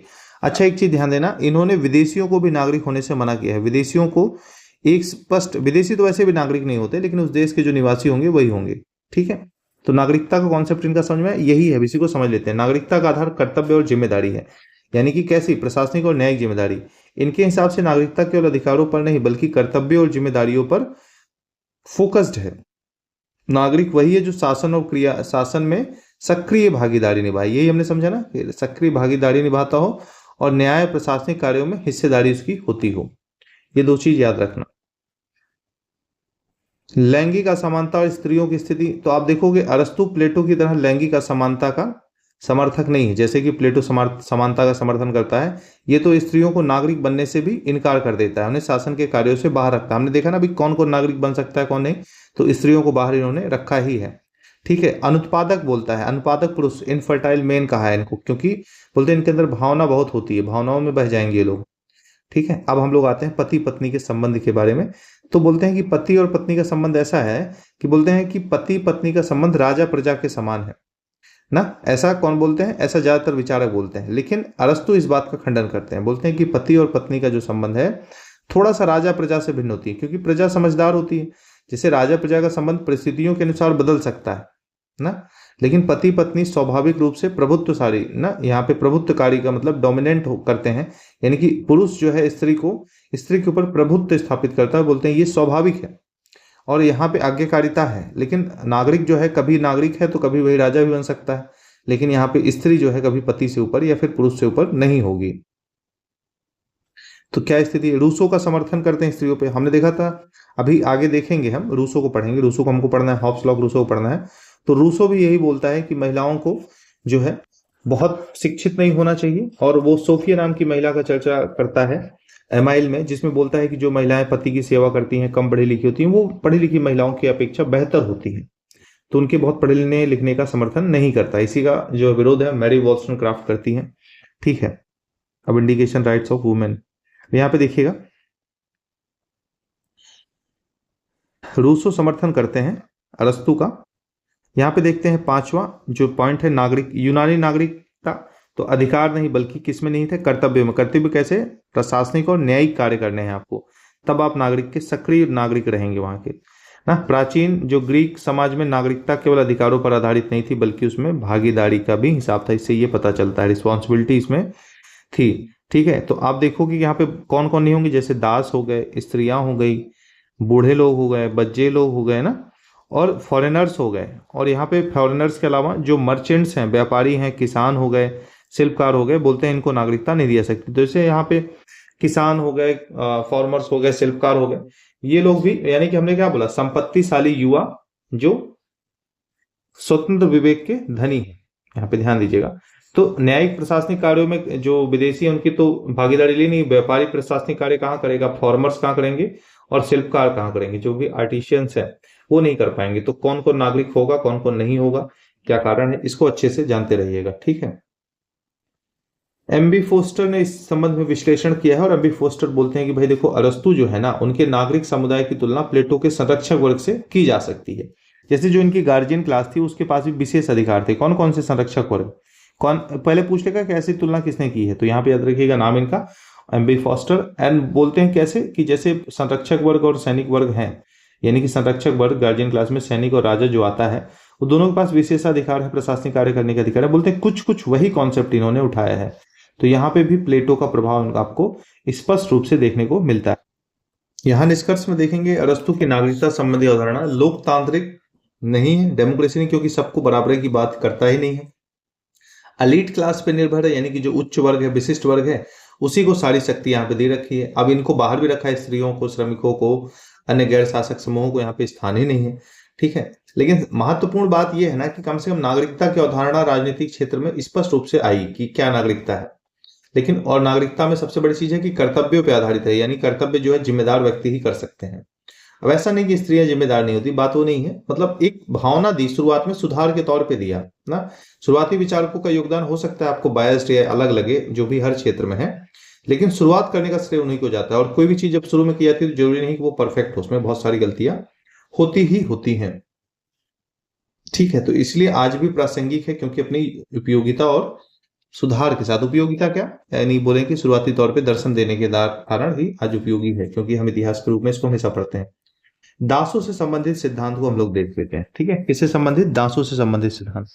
अरस्तु की अगर हम बात करें तो अरस्तु का मानना है कि देखो, जो सबसे श्रेष्ठ व्यक्ति होते हैं ना, वो यूनानी लोग होते हैं, जिसको इन्होंने कौन सा शब्द यूज किया है, हेलेनिक शब्द यूज किया है ग्रीक्स के लिए। ठीक है, तो ये एक बात आती है कि जो बोलते हैं ग्रीक ही सबसे महान होते हैं, और बोलते हैं कि ये तो कभी गुलाम हो ही नहीं सकते, बाकी बात करो, गुलाम, ये गुलाम नहीं होंगे ना। तो बोलते हैं कि गुलाम ही संपत्ति के साथ आते हैं, यानी कि जीवित संपत्ति के रूप में गुलाम है। बोलते हैं संपत्ति दो भागों में बांट सकते हैं, पहला होता है एनिमेटेड एंड दूसरा होता है इनएनिमेटेड, यानी कि सजीव और संजीव लिखा है यहाँ पे, सजीव और निर्जीव। निर्जीव में आप मकान, खेत आदि को देख सकते हैं। ठीक है, सजीव में दास वगैरह, पशु पक्षी, ये आते हैं। ऑलरेडी इसको हमने समझा था। यहाँ पे जिनको भी इंग्लिश के टर्म्स देखने, वो थोड़ा सा वीडियो को पॉज करके देख लेंगे। दासता स्वाभाविक है, यानी कि कुछ लोगों के अंदर स्वाभाविकता जो है क्या होता है, जन्म से ही कमजोर होते हैं, और कुछ लोग शासक बनने के लिए जन्म से ही पैदा होते हैं, उनके अंदर विलक्षण शक्ति होती है। तो बोलते हैं कि स्वाभाविक चीज है, कोई बड़ी बात नहीं, सब राजा नहीं बन सकते ना। तो दासता समाज के लिए आवश्यक और प्राकृतिक है। अच्छा, यहाँ पे एक चीज ध्यान दीजिएगा, प्लेटो तो मान के चलो बात ही नहीं करते दासता की। ठीक है, प्लेटो ज्यादा बात नहीं करते दासता की, क्या है कैसे है, लेकिन अरस्तु बात करते हैं। लेकिन अरस्तु जब बात करते हैं तो दासता के औचित्य को भी सिद्ध करते हैं। अब कैसे बोलते हैं, देखो दासता जो है ना, अब इसका समर्थन किस प्रकार से करेंगे, यहाँ पे पहले तो बोलेंगे दासता प्राकृतिक ना, प्राकृतिक है। क्यों, क्योंकि असमानता ही नेचुरली है, नेचुरल है।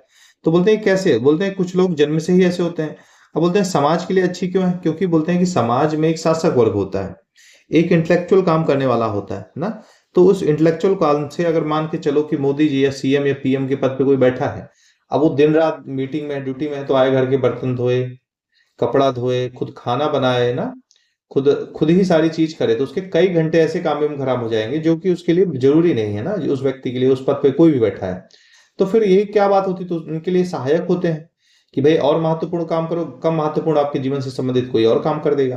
तो यहाँ पे ये बात आती है कि जैसे कि जो इंटेलेक्चुअल लोग हैं, उनके पास ये छोटे मोटे काम करने के लिए ना तो टाइम है, ना तो योग्यता है। तो इसी प्रकार से बोलते हैं कि जो दास होंगे वो इन छोटे मोटे कामों को कर दिया करेंगे। तो बोलते हैं कि ये प्राकृतिक ना, प्राकृतिक है। तो यहाँ पे आप देखिएगा, बोलते हैं इसमें दोनों का हित है, अभी और आगे होगा, इसमें दोनों का हित है, दास का भी हित है। दास क्या है कि अपने मालिक के साथ साथ रहते रहते उस वो अच्छे गुणों को सीख जाएगा, और मालिक को भी उससे क्या हो जाएगा, मालिक को भी उससे राहत मिल जाएगी, और जिस दिन अपने अच्छे गुणों को प्राप्त कर लेगा उस दिन दासता से उसको मुक्ति मिल जाएगी। ठीक है, दासता के प्रकार देख लेते हैं। स्वाभाविक दासता, तो स्वाभाविक जो मंद बुद्धि बचपन से या कुशल और अशारीरिक कार्यों के कारण जो है शारीरिक कमजोरी आदि का सेवन कर मतलब कारण दुर्बल होते हैं, उनकी बात बोलते हैं कि कुछ लोग होते ही ऐसे हैं ना, इनमें तर्क का अभाव होता है, शारीरिक के साथ मेन तर्क का ही अभाव है, इसलिए वे दूसरों के अधीन रहने के लिए यही बने होते हैं, ऐसा बोलते हैं अरस्तु। पहला स्वाभाविक। दूसरा कारण क्या बताते हैं, वैधानिक। वैधानिक मतलब युद्ध बंदी वगैरह, युद्ध में जिनको हराया गया और दास बना लिया गया, युद्ध बंदी और कानूनी रूप से बनाए गए दास, इसका जो है अरस्तु समर्थन नहीं करते, लेकिन टाइप इन्होंने जरूर बताया। दासता का औचित्य कैसे सिद्ध करते हैं कि भाई दासता क्यों सही है। दास्ता है तो अब यूनानी राज्य में इनके पास भी बहुत सारे दास थे, तो कैसे बोल दे दास्ता गलत है। तो इन्होंने देखो कैसे बताया है, पहले बताते हैं दास्ता का नैतिक औचित्य समझो। बोलते हैं दोनों के लिए लाभकारी है, जो अभी हम डिस्कस कर रहे थे। बोलते हैं दास को जीवन यापन की सुविधाएं मिलती हैं, और जबकि स्वामी को अवकाश मिलता है, यानी कि छोटे मोटे कामों से उसको आराम मिल जाता है, तब जाके वो महत्वपूर्ण काम देख पाता है। भौतिक औचित्य क्या है इसका, भौतिक, तो बोलते हैं दास उत्पन्न कार्यों में सहायक होते हैं, उत्पादन कार्यों में सहायक होते हैं, जिससे समान संगठित रूप से संगठन कोई भी चलता रहता है, जितनी भी उत्पादन काम है उसमें काम करते हैं।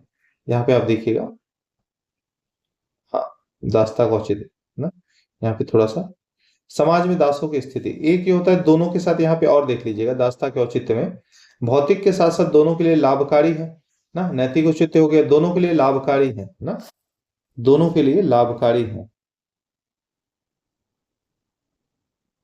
लाभकारी किसके लिए, दास और स्वामी के लिए ना, दास सहायता करेगा और स्वामी जो है उस काम को एंजॉय करेगा।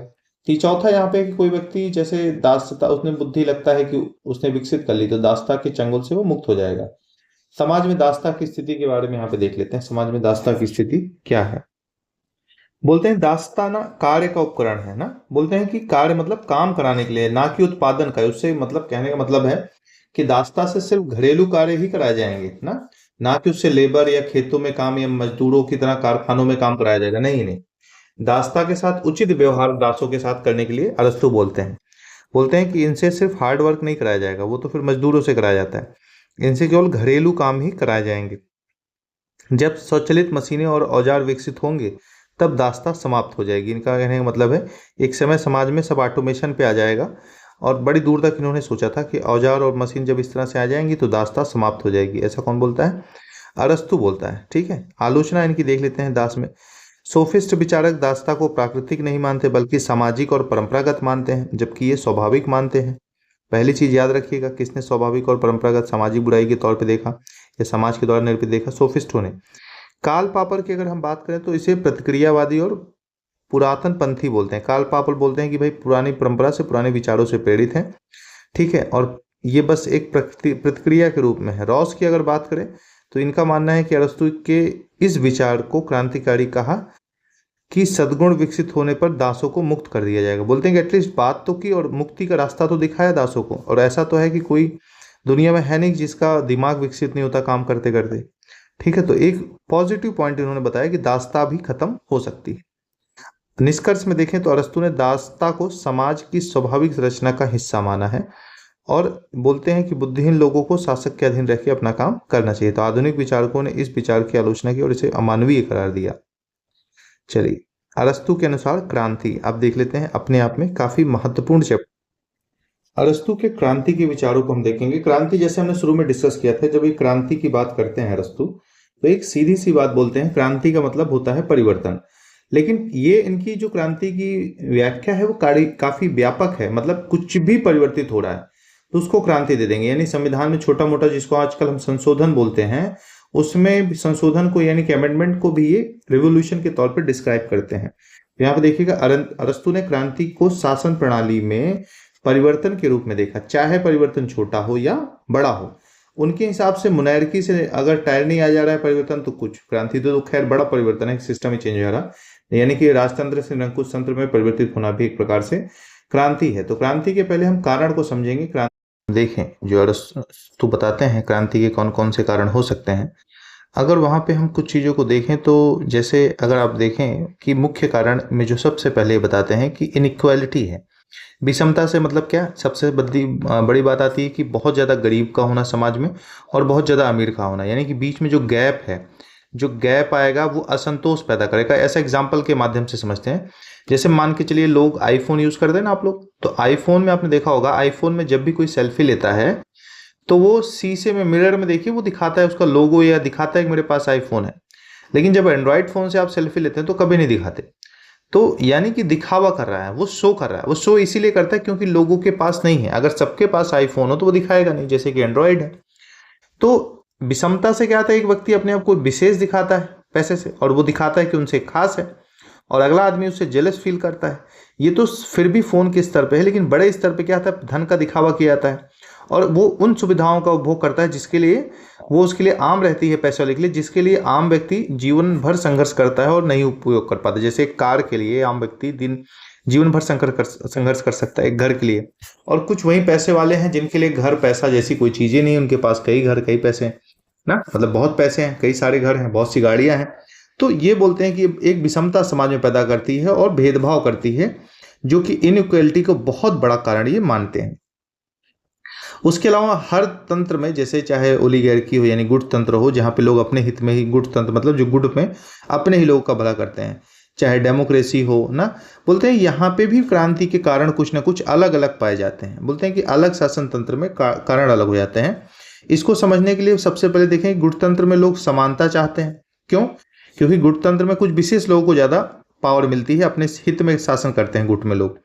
जबकि जनतंत्र यानी लोकतंत्र में भी आप देखोगे कि इनइक्वालिटी की इच्छा रखते हैं, यानी कि इनइक्वालिटी का देखो, गुटतंत्र में समानता चाहते हैं और लोकतंत्र में इनइक्वालिटी की बात करते हैं, क्योंकि समानता नहीं होती वहाँ पे गुटतंत्र में। और यहाँ पे क्या है, जैसे जो विशेष वर्ग है वो चाहेगा कि हमारे जैसे लोग ना हो, लेकिन लोग क्या चाहेंगे कि हमारे जैसे सब हो, सामान्य जनता सब। क्या हमारे अंदर भी होता है ना कि हम भी जैसे आईफोन लेते हैं, कार लेते हैं, तो हम लोग भी क्या करते हैं, शो ऑफ करते हैं। तो इसमें भी लोग इनइक्वालिटी चाहते हैं। अब ये डिपेंड करता है कौन इक्वलिटी चाह रहा है, कौन इक्वलिटी चाह रहा है। गुणतंत्र में आम जनता चाहेगी इक्वलिटी, उसके लिए विद्रोह कर देगी ना, और यहाँ पे भी लोग, कुछ विशेष लोग चाहेंगे जो इनइक्वलिटी को बनाए रखेंगे। तो यही जब इम्बैलेंस, कहने का मतलब समानता और असमानता में जब अव्यवस्था फैलती है तो क्रांति को कहीं ना कहीं लेके आगे बढ़ती है। तो लोकतंत्र में बोलते हैं धनिकों की असंतुष्टि हो जाती है। धनिक क्या हो जाते हैं, ये सबके समान कर दिए जाते हैं एक कैटेगरी में। यही चीज हमने देखा ना, इक्वलिटी की बात होने लगती है, और गरीबों द्वारा समानता को लागू करने की प्रवृत्ति होती है। तो लोकतंत्र में इन्हीं दोनों के बीच में जब क्लैश होगा तो क्रांति होगी। अच्छा, यहाँ क्रांति का मतलब किसी भी प्रकार से संविधान में बदलाव ही क्रांति है। ठीक। अब राजतंत्र में बोले तो राजतंत्र में क्रांतिकरण क्या बताते हैं, कोर्ट जो इंट्रिग्स होते हैं, जैसे मतलब दरबारी षड्यंत्र होते हैं। दरबार में आप देखा होगा, राजा महाराजा के मंत्रियों ने धोखा दे दिया, सेनापति ने धोखा दे दिया, अक्सर आपने सुना होगा। तो जो उनके परिवार के लोगों ने धोखा दे दिया, तो ये एक प्रकार से राज दरबार में, मोनार्की में षड्यंत्र की बात होती है। और षड्यंत्रों से ज़्यादा महत्वपूर्ण होता है किसी भी शासन व्यवस्था में ऐसे नेता जो जनता को अपने बस में कर लेते हैं और भड़काऊ भाषण देते हैं ना, और उनको उकसाते हैं क्रांति करने के लिए कि राजा गलत कर रहा है, यहाँ पे ये व्यवस्था गलत है, ठीक है, सिस्टम सही नहीं है। इस प्रकार से आप देखोगे कि ये जो चीज होती है सबसे बड़ा कारण बना देती है क्रांति में लोगों को भड़काने का, और जिसका परिणाम क्या होता है कि लोग भड़क जाते हैं और राजा के खिलाफ आवाज उठाने लगते हैं, चाहे उसमें सच्चाई हो या ना हो। तो अब बात यहाँ पे क्रांति के साथ अरस्तु चाहते हैं कि स्थिरता भी रहे, तो क्रांति को रोकने के उपाय भी बताते हैं क्रांति को, क्योंकि इनका मानना है कि शासन वही था जो स्थिर है। स्थिर शासन ही लोगों की भलाई कर पाएगा, न्याय कर पाएगा, उनके जीवन में विकास में सहायता कर पाएगा। अगर शासन युद्ध में उलझा हुआ है, यदि क्रांति को झेल रहा है और इस तरह की चीजें हैं, तो वो विकास नहीं कर पाएगा। तो इसलिए बोलते हैं कि प्रत्येक शासन में, हालांकि प्रत्येक शासन तंत्र को प्रयास करना चाहिए कि स्थिर रहे और अपने आगे बढ़े। उसके लिए प्रत्येक तंत्र को कुछ बातों का ध्यान देना पड़ेगा। जैसे क्रांति को बढ़ावा नहीं देते बल्कि राजनीतिक स्थिरता को बनाए रखना चाहते हैं। जैसे यहाँ पे देखते हैं, पहली चीज तो शक्ति संतुलन की बात करते हैं ना। अब जो डिवीजन ऑफ पावर है, बोलते हैं कि कभी भी ऐसा नहीं होना चाहिए किसी भी शासन तंत्र में कि एक वर्ग के पास जरूरत से ज्यादा शक्ति आ जाए, यानी कि शक्ति के सेंट्रलाइजेशन की बात ना हो। आखिर आप देखिए, मॉन्टेस्क्यू यही तो बोलते हैं ना कि 3 वर्गों में शासन होना चाहिए, यानी कि न्यायपालिका, कार्यपालिका और विधायिका। आखिर 3 वर्ग में क्यों बांटा गया? क्योंकि अगर आप देखोगे कि जैसे जो राजा है या जो शासक है, यही कानून भी बनाएगा, यही न्याय भी देगा। ठीक है, तो एक ही व्यक्ति मेरा वचन ही है मेरा शासन, मेरा शासन ही है मेरा वचन, तब तो गड़बड़ हो जाएगा ना सिस्टम कि भाई कानून भी इन्होंने बनाया और कानून के खिलाफ, जैसे आप देखो कि फंडामेंटल राइट्स है हमारे कॉन्स्टिट्यूशन में भाग 3 में, तो वो राज्य के खिलाफ है।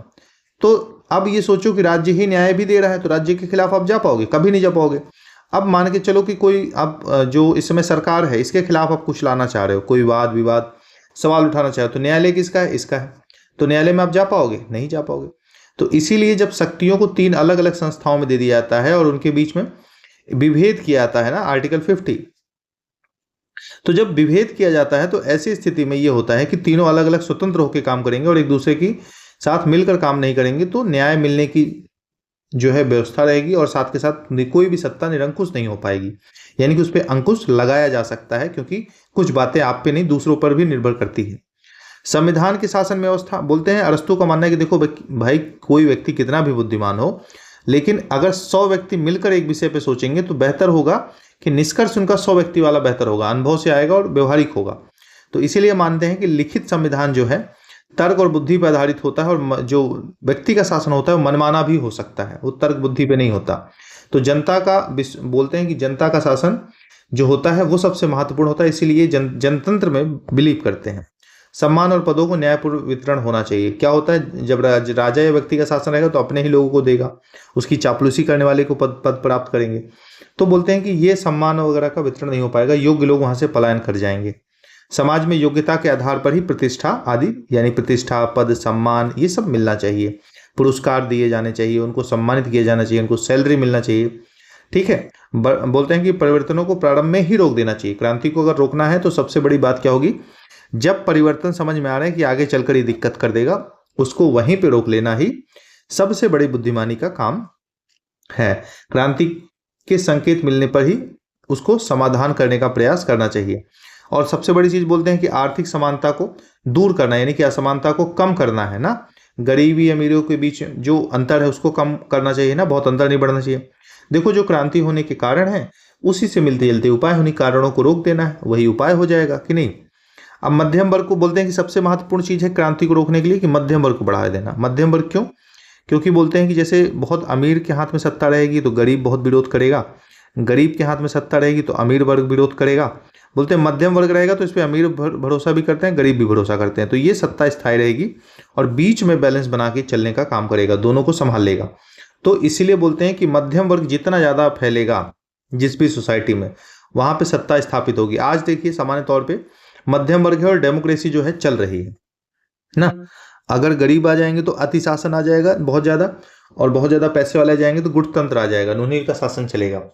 तो क्रांति को रोकने का सबसे अच्छा तरीका है मध्यम वर्ग को सशक्त बनाया जाए, सबसे ज्यादा पावरफुल इन्हीं को बनाया जाए, तो क्रांति अपने आप स्लो डाउन हो जाएगी ना। ठीक है, तो समझ में क्या है कि मध्यम वर्ग सबसे बेहतर तरीका है, ये समझ में। अब यहाँ पे हम देखते हैं कि अरस्तु ने क्रांति की बात की, क्रांति की बात तो कार्ल मार्क्स करता है, कार्ल मार्क्स भी करता है, मार्क्स को हम लोग को पढ़ना है।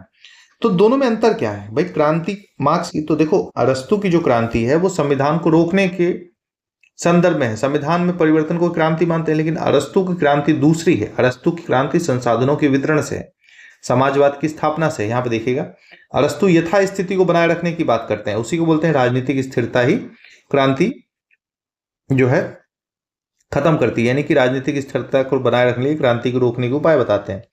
जबकि मार्क्स क्या करते हैं, क्रांति के तो समर्थक हैं भाई, ये बोलते हैं कि जो पूरी सत्ता है, जो संसाधन है, पूंजीपति वर्ग ने यानी कि अमीरों ने, पैसे वालों लोगों ने सब कुछ अपने कंट्रोल में कर लिया, गरीब दो रोटी के लिए भी तरस रहा है। तो बोलते हैं कि अमीर कितने, मुट्ठी भर, और गरीब कितने, पूरी भरे पड़े हैं। बोलते हैं इनको मिलके क्रांति कर देना चाहिए। हिंसा क्रांति, खून खराबे की बात करते हैं, बोलते हैं सब में बराबर बराबर बांट देना चाहिए। बोलते हैं राज्य नाम की संस्था जो है ना, ये स्टेट, ये ठीक नहीं, बोलते हैं स्टेटलेस एंड क्लासलेस सोसाइटी होनी चाहिए। कौन? मार्क्स। तो मार्क्स क्रांति के समर्थक हैं, जबकि वहीं आप देखोगे अरस्तु विरोधी हैं क्रांति के। तो यहाँ पे हम अभी कार्ल मार्क्स को आगे पढ़ेंगे तो वहां पे और डिटेल से समझेंगे, अभी बस आप इसको यहाँ देखते हुए चलिए। समाजवादी क्रांति की बात करते हैं मार्क्स। समाजवादी क्रांति को बोलते हैं आवश्यक मानते हैं ना। समाजवादी मतलब संसाधनों पर ज्यादा से ज्यादा सरकारी नियंत्रण का होना। यहाँ पे देखिएगा मैकिलवेन बोलते हैं कि अरस्तु क्रांति को कानूनी क्रांति के बजाय राजनीतिक परिवर्तन मानता है। मैकिलवेन के अनुसार ये सीधा सा पूछ लेता है कई बार किसने ऐसा बोला है ना कि अरस्तु क्रांति को बजाय कानूनी क्रांति के बजाय राजनीतिक क्रांति को महत्व देता है। निष्कर्ष के तौर पे देखें इनके क्रांति के सिद्धांत को तो अरस्तु एक रूढ़िवादी विचारक है, रूढ़िवादी दार्शनिक है ना, यानी कि परंपराओं में ज्यादा विश्वास करता है, जो राजनीतिक स्थिरता को बनाए रखने की बात करता है। भाई रूढ़िवाद क्या बोलता है, पुरानी परंपराएं विचार जो हैं वो बने रहें, यही तो बात होती है। उसके अनुसार क्रांति को रोकने का सबसे अच्छा तरीका क्या है, मध्यम वर्ग, मिडिल क्लास व्यक्ति अगर शासन करेगा तो वो बना रहेगा। तो क्यों बोलता है ये आप देख रहे हैं। और इसके साथ अगर देखोगे कि जो सबसे बड़ी बात आती है क्रांति के संदर्भ में, बोलते हैं कि क्रांति जो है शासन जब तक स्थिर नहीं होगा तब तक लोगों का विकास नहीं हो पाएगा, न्याय नहीं मिल पाएगा, परिवार संपत्ति का विकास नहीं हो पाएगा, बहुत सारी चीजें, नैतिकता का पतन होने लगेगा। अब इसी में एक विचारक हम देखेंगे कौन से, हिगल को हमको पढ़ना नहीं है, लेकिन जब हम मार्क्स को पढ़ेंगे ना, कार्ल मार्क्स को, तो वहां पे मार्क्स के जो कुछ सिद्धांत है वो हिगल से प्रभावित है, द्वंद्वात्मक भौतिकवाद, और हिगल अपने आप में बहुत इंपॉर्टेंट है। तो थोड़ी सी चर्चा हिगल पे करेंगे। तो हिगल जो है बोलते हैं कि युद्ध अच्छे हैं, युद्धों से नैतिकता का उत्थान होता है, परिवर्तन की बात करते हैं, वो अपनी अपनी विचारधारा है, वहां पे चर्चा करेंगे। इसी से हिगल से ही प्रभावित है थोड़े बहुत, पूरी तरह से नहीं, क्योंकि हिगल अध्यात्म चेतना को महत्व देते हैं, कार्ल मार्क्स महत्व देते हैं भौतिकता को, ये आती है। अब हम लोग आते हैं संविधानों का वर्गीकरण। ये संविधान का वर्गीकरण जो हमने प्लेटो में देखा था कुछ वैसा ही है, उसी वर्गीकरण को ये थोड़ा सा बढ़ाते हैं। और एक चीज जानिएगा, जो क्लासिफिकेशन ऑफ कॉन्स्टिट्यूशंस अरिस्टोटल ने दिया है या इनका पर्सपेक्टिव है जो कि प्लेटो से प्रभावित है, आज भी उतना ही महत्वपूर्ण है जितना अरस्तु के समय था। आज भी इसको सबसे प्रमाणिक वर्गीकरणों में से एक माना जाता है, या जितने भी वर्गीकरण हुए हैं इसी को आधार बनाकर वर्गीकरण किए गए। अब ये संविधान के आधार पर, यानी कि बोलते हैं जो भी सिस्टम ऑफ गवर्नमेंट है, यानी कि जो भी शासन प्रणाली है वो संविधान कहलाता है, यानी कि संविधान के आधार पर सरकार की प्रणाली को डिफाइन करने की बात करते हैं। ठीक है, अब यहां पे अगर हम समझें तो परिभाषा देते हैं उन्हें, संविधान क्या होता है। बोलते हैं राज्यों में पदों का संगठन जिसमें उनका वितरण तय होता है, यानी कि कौन किस पद पर रहेगा और कौन किस काम को करेगा, और सार्वभौमिक सत्ता निश्चित होती है, यानी कि सार्वभौमिक मतलब जो सभी पे शासन कर सके। ठीक है, ऐसा नहीं कि जैसे आप देखोगे विश्वविद्यालय है तो अपने स्टाफ के ऊपर करेगा, छात्रों के ऊपर शासन व्यवस्था नियम कानून आरोप करेगा, लेकिन वो बैंक पे नहीं कर सकता। बैंक अपने अंदर कर सकता है लेकिन वो रेलवे पे नहीं कर सकता। रेलवे अपने डिपार्टमेंट में कर सकता है लेकिन वो क्या करेगा, रेलवे किसी आप देखोगे बस डिपार्टमेंट पे नहीं करेगा, डिपो डिपार्टमेंट पे, लेकिन जो राज्य होगा वो सब जगह कर पाएगा। तो सार्वभौमिक सत्ता तय होती है और संगठन व इसके सदस्यों का उद्देश्य तय किया जाता है। तो ये बोलते हैं कि अरस्तु के हिसाब से संविधान है, संविधान का बड़ा महत्व दिया है, पहले विचारक है जिन्होंने संविधान के महत्व को समझा है, इसीलिए अरस्तु का महत्व है। अरस्तु को संविधानों के वर्गीकरण के कारण ही राजनीतिक वैज्ञानिक कहा जाता है, यानी कि इन्होंने सबसे ज्यादा जोर इसी पे दिया, संविधान और उसके वर्गीकरण पे।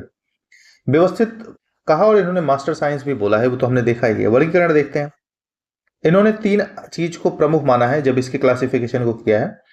पहला है नंबर ऑफ रूलर्स, यानी कि शासकों की संख्या के आधार पर उनका ऑब्जेक्टिव क्या है, उद्देश्य क्या है, यानी कि उद्देश्य 2 प्रकार के हैं, या तो कॉमन गुड है या तो सेल्फ इंटरेस्ट, यानी कि लोगों के हित में है। यानी कि कॉमन गुड मतलब एक तो बेस्ट स्टेट है, एक वर्स्ट फॉर्म है, यानी कि जो सबके हित में होगा भाई वो अच्छा है, और जो शासक अपने लिए खुद करेगा ना, सेल्फ इंटरेस्ट मतलब राजा सिर्फ अपने बारे में सोचेगा, जनता के बारे में नहीं, तो वो मान के चलिए कि वर्स्ट फॉर्म है, यानी कि बेकार स्थिति है। अब प्लेटो ने जो संविधान का वर्गीकरण किया था उसी आधार पर लिया है, वही हम बात करें, कानूनों का पालन करने वाले और कानूनों का पालन ना करने वालों के आधार पर, यानी कि एक बढ़िया स्टेट और एक बेकार state, best form and worst form, इसी आधार पर किया था ना, तो उसी से प्रभावित है। अरस्तु ने हालांकि इसमें थोड़ा सा परिवर्तन तो किया ही है ना। अरस्तु ने शासकों की संख्या और उनके उद्देश्यों के आधार पर ये बांटा है ना, उन्होंने कानून का पालन करने वाले और ना करने वालों के आधार पर किया था। ये अंतर ध्यान देते रहिएगा कि भाई प्लेटो के वर्गीकरण और अरस्तु के वर्गीकरण में क्या अंतर। हालांकि आज तक इस तरह के क्वेश्चन आए नहीं किसी भी परीक्षा में, लेकिन ध्यान रखिएगा थोड़ा सा अंतर होना चाहिए, बहुत बेसिक है, आपके दिमाग में रहना चाहिए। अब यहाँ पे देखें तो बोलते हैं संविधान जो सबसे अच्छा है, अभी वर्गीकरण आगे ना, उसको संविधान को सबसे अच्छे फॉर्म को, बेस्ट कॉन्स्टिट्यूशन किसको बोलते हैं, जो मिक्स्ड कॉन्स्टिट्यूशन है, मिश्रित है। मिश्रित मतलब जिसमें, ध्यान देना, जिसमें उच्च पूंजीवादी विचार भी हैं और निम्न वर्ग को भी शामिल करता है, यानी कि मध्यम वर्ग के हिसाब से जब शासन होगा उसी को मिक्स्ड कॉन्स्टिट्यूशन बोलते हैं, यानी कि सबसे अच्छा माना जिन्हें इन्होंने उसको एक नाम दिया है मध्यम व्यवस्था, मध्यम वर्गीय शासन की व्यवस्था को, इसको ये बोलते हैं पॉलिटी। क्या बोलते हैं, पॉलिटी, तो पॉलिटी शब्द का प्रयोग पहले किसने किया और किस अर्थ में किया ना, मध्यम वर्गीय शासन की व्यवस्था को कहा, यानी कि दोनों ही क्वालिटी इसमें होंगी मध्यम वर्ग में, एक अमीरों वाली एक गरीबों वाली, यानी कि उदार भी होगा और सामाजिकवादी भी होगा। भाई देखो पैसे वाले क्या बोलते हैं, पूंजीवादी व्यवस्था करते हैं, ध्यान देना इसको, बहुत प्रैक्टिकल है। और गरीब आदमी समाज की बात करता है, समाजवादी व्यवस्था का समर्थन करता है कि भाई सब कुछ सरकारी हो, पैसा शिक्षा कपड़े घर सबको मिले। ये बोलता है नहीं, सिर्फ अमीर जिसने मेहनत की उनको मिले। ये बीच की व्यवस्था है, बोलते हैं इनका भी भला करेंगे इनका भी भला करेंगे, यानी कि आज की व्यवस्था जिसको हम वेलफेयर स्टेट बोलते हैं कि भाई अपना तुमको भी छूटे लेकिन गरीबों के लिए भी करना पड़ेगा, जो भी स्कीम्स हैं चलानी पड़ेगी, फ्री में भोजन देना पड़ेगा, फ्री में आवास देना पड़ेगा, फ्री लीगल एड देना पड़ेगा ना, ये सारी चीजें करनी पड़ेंगी। तो तुम्हारे लिए भी, तुम्हारे पास पैसा है तुम वकील कर लो, जिनके पास पैसा है प्राइवेट स्कूल में जाए, जिनके पास नहीं है सरकारी स्कूल में जाए। तो दोनों व्यवस्था है। तो कुछ कुछ इसी तरह की व्यवस्था की बात अरस्तु ने भी की थी। और बोलते हैं ये तभी होता है जब मध्यम वर्गीय शासन होता है, यानी कि ज्यादातर लोग वोटर्स मध्यम वर्गीय हैं और शासक भी उन्हीं में से उठ के आता है। तो देखिए वो होता दिख भी रहा है। ठीक है, यहाँ पे समझ में आ गया। अब यहाँ पे देखेंगे शासन के आधार पर यहाँ पे ठीक से बताया गया है कि नहीं, मैं बता देता हूँ, रुकिए।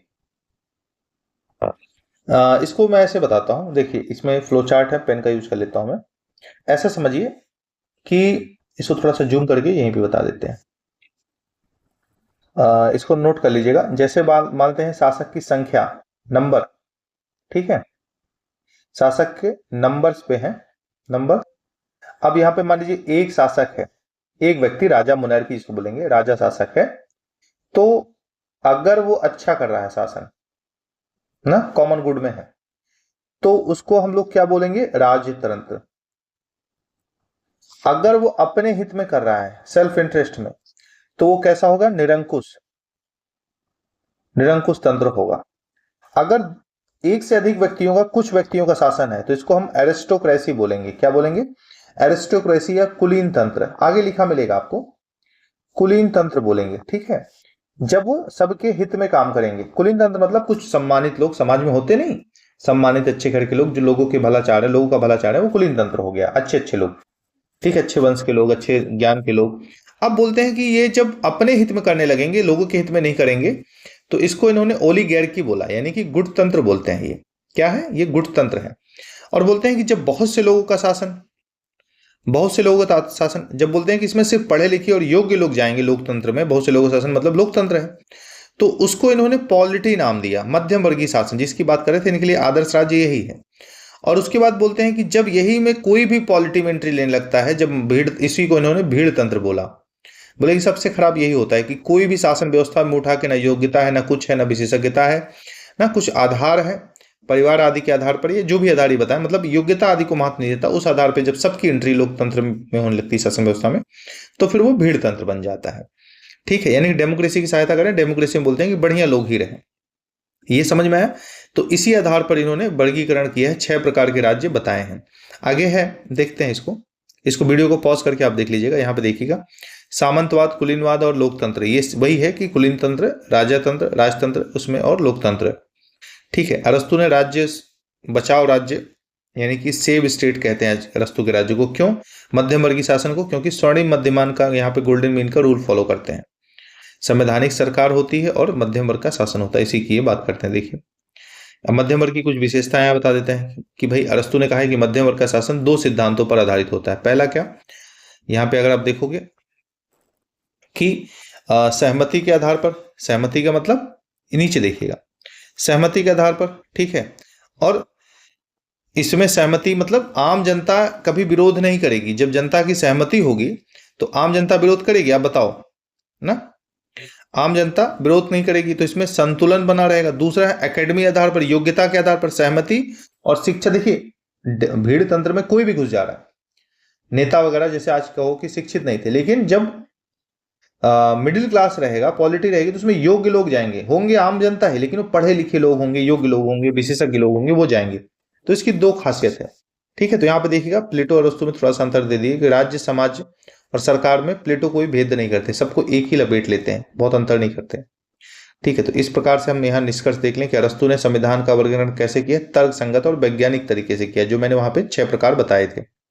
ठीक है, और वही चीज देखो जिसे आज भी महत्वपूर्ण माना जाता है।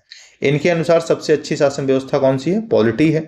अब तो रट गया होगा आप लोग को ना, संवैधानिक सरकार और मध्यम वर्ग के साथ सरकार ही बेहतर है, जो क्रांति को रोकती है, यथास्थिति को बनाए रख सकती है। ठीक है, अब ये जितने हमने 6 प्रकार के संविधान बताए, बोलते हैं कि इसी के लिए थियरी ऑफ साइक्लिक चेंज की बात करते हैं कि क्रमागत रूप से ये संविधान जो था, हमारा मोनैर्की था, ठीक है, टिरनी था ना, उसके बाद आपका क्या था, एरिस्टोक्रेसी था, ओलिगार्की था, पॉलिटी था, देन एक्सट्रीम डेमोक्रेसी था।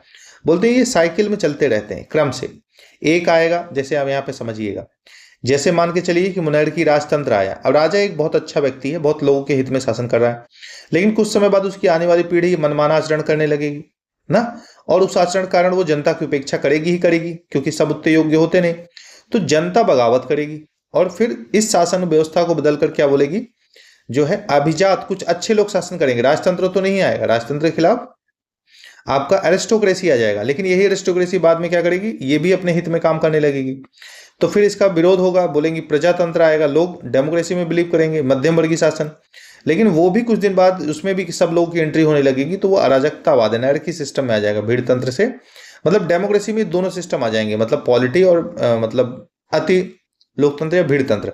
अति लोकतंत्र भीड़ तंत्र बदलेगा और अनैर्की बदल जाएगी, यानी कि उसके बाद क्या आ जाएगी, अनैर्की स्टेट आ जाएगी, यानी कि कोई शासन व्यवस्था नियम से नहीं चलेगा, जब शासन व्यवस्था सबके हिसाब से चलेगा। और बोलते हैं जब ये चक्र शुरू होगा तो फिर से कहां से शुरू होगा, फिर से एक राजा आएगा, फिर से शासन व्यवस्था को स्थापित करेगा, और फिर से वही क्रम ऐसे ऐसे चलता रहेगा। समझ में आया? ये 6 तंत्र जो हमने देखे थे उसी आधार पर ये चलेगा।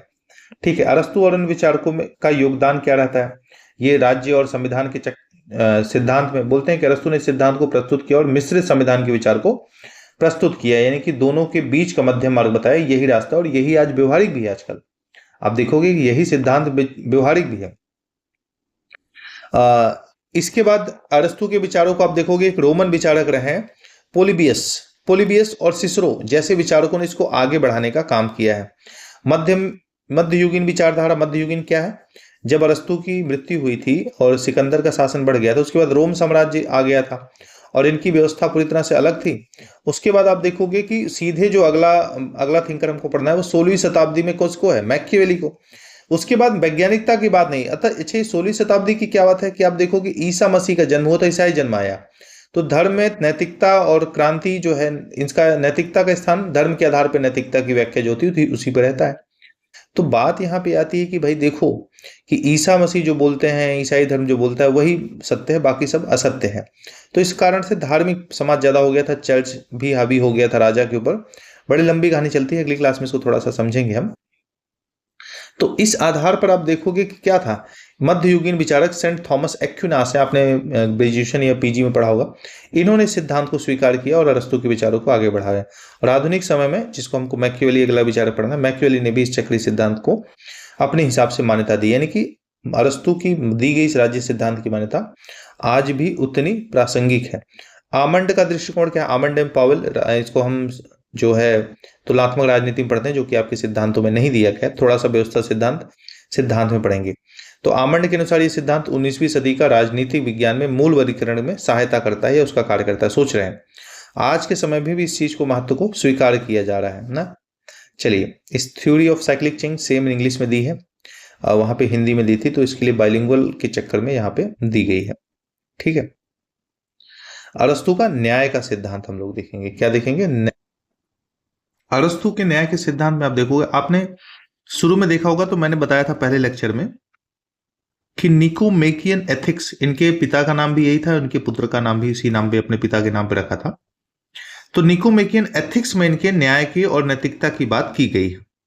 न्याय को 2 प्रमुख भागों में बांटते हैं। कहीं ना कहीं इनका न्याय का सिद्धांत आप देखोगे प्लेटो से प्रभावित है। प्लेटो का न्याय का सिद्धांत क्या है? प्लेटो का न्याय का सिद्धांत बहुत गहरा है, आगे जैसे आप समझोगे अगर तो आपको समझ में आएगा। जैसे क्या है समझो, जैसे प्लेटो बोलते हैं कि सब व्यक्ति अपना अपना काम करें, यही न्याय है। तो इसमें गलत क्या है? इसको थोड़ा क्योंकि प्लेटो कहीं ना कहीं भारतीय संदर्भों से, जाति व्यवस्था से, वर्ण व्यवस्था से, या फिर कहें कि पूरे भारतीय दर्शन से बहुत प्रभावित दिखते हैं। जैसे आप देखोगे, जैसे वर्ण व्यवस्था है, वर्ण व्यवस्था 4 वर्गों में बांटता है। जैसे एक क्षत्रिय है ना, एक क्षत्रिय है यहाँ पे आप देखोगे। उसके बाद एक क्षत्रिय है, ब्राह्मण है, क्षत्रिय है, वैश्य है, शूद्र है। बोलते हैं कि राज शासन का काम ये करेगा, शिक्षा का काम ये करेगा, व्यापार आदि का काम ये करेंगे और सेवा आदि का काम ये करेंगे। तो सब अपने अपना काम करते रहें और एक दूसरे के कार्य में हस्तक्षेप ना करें, तो व्यवस्था चलती रहेगी। अब इसको थोड़ा सा वैसे लें, न्यायालय अपना काम करता रहे, भाई अपना काम करे, कार्यपालिका अपना काम करे, और व्यवस्थापिका यानी कि लेजिस्लेचर, एग्जीक्यूटिव एंड जुडिशरी अपना अपना काम करे, एक दूसरे के कार्यों में हस्तक्षेप ना करे। यही तो है ना सेपरेशन ऑफ पावर।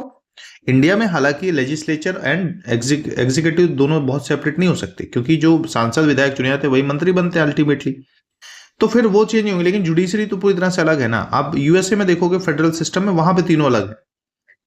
तो ये भी तो अपने अपने काम के, तो प्लेटो का सिद्धांत ही बोलता है। लेकिन अरस्तु का सिद्धांत बोलता है कि देखो, एक तो जनरल जस्टिस है जिसमें जो जिसको चाहिए, लगभग प्लेटो के सिद्धांत जैसा है, कि जो भी नैतिकता के नियम है, जो जो अच्छी बातें हैं, जो भी कानून आदि है, उनका पालन आदि करना चाहिए। तो जनरल जस्टिस इसको बोला इन्होंने, यानी कि जो जिस लायक है, जो आदर्श न्याय है, जो कि वास्तव में आदर्श न्याय कहाँ आ सकता, नहीं आ सकता।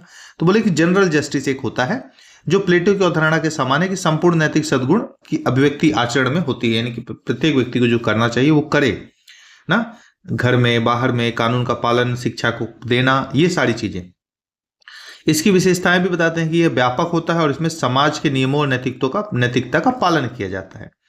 और बोलते हैं कि इसको आंतरिक न्याय भी बोला जाता है, कि हृदय की बात है, आचरण में उतारने की बात है, ये ना आचरण से संबंधित है। उदाहरण के तौर पर यहाँ पे एग्जाम्पल वगैरह भी मैंने डाले हैं। कोई व्यक्ति ईमानदारी, सहिष्णुता और नैतिकता का पालन करता है तो वह सामान्य न्याय के अनुसरण करता है, यानी जो करना चाहिए, जो हमारे लायक चीज है, कानून का पालन करना, नियम का पालन करना, नैतिक बने रहना। ये बस एक सिंपलता है, समझाने के लिए मैं बता रहा हूँ। इसी को इन्होंने जनरल जस्टिस बोला, कि जो सामान्य नियम कानून होते हैं, जैसे कि आज मान के चलिए आज के समय देखिए यहाँ पे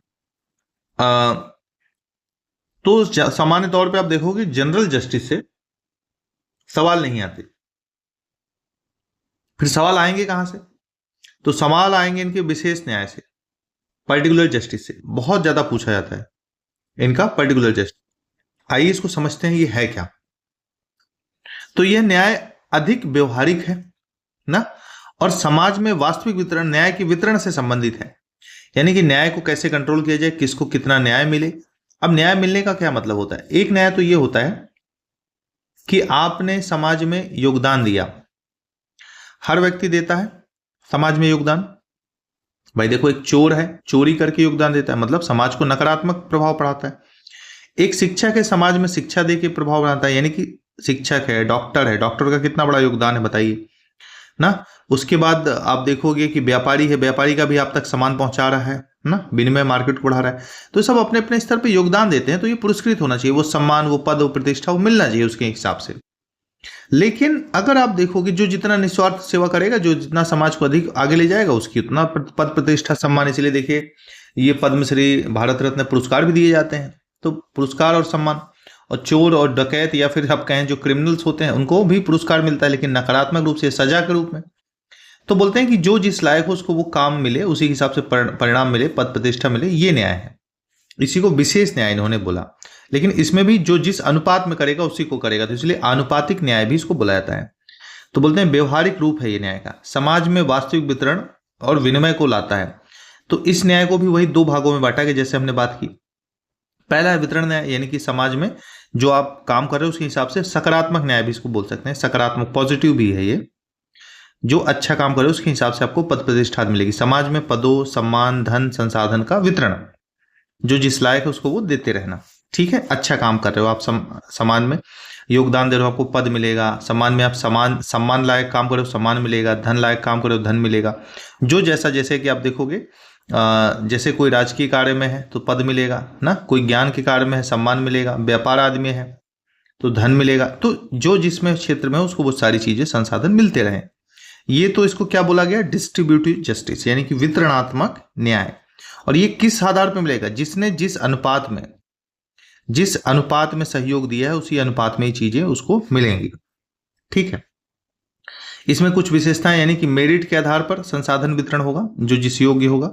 सामाजिक वर्गों के योगदान के अनुसार जो वर्ग या जो व्यक्ति इतना अनुदान देगा उसको उसी हिसाब से लाभ भी मिलेगा। यहाँ पे देखिएगा ज्यामितीय समानता पर बात करता है। ज्यामिति मतलब जो जिस माप में, जिस योगदान में, जिस अनुपात में सहयोग देगा उसी अनुपात में मिलेगा ना, जियोमेट्रिकल प्रोपोर्शन इसको बोला गया। ठीक है, यानी कि यहाँ पे अनुपातिक आधार पर इसको दिया जाएगा, जिस प्रोपोर्शन में जो जितना करेगा उसको उतना लाभ मिलेगा। उदाहरण के लिए देखिए, जैसे गुणतंत्र में धन संपत्ति का आधार होता है, तो उसको आधार पर वहां पे सम्मान दिया जाता है। कुलीन तंत्र में और पॉलिटी में बोलते हैं सद्गुण आदि के आधार पर संसाधनों का वितरण किया जाता है। सबकी व्यवस्था है, जो व्यवस्था होती है उसी में किया जाता है।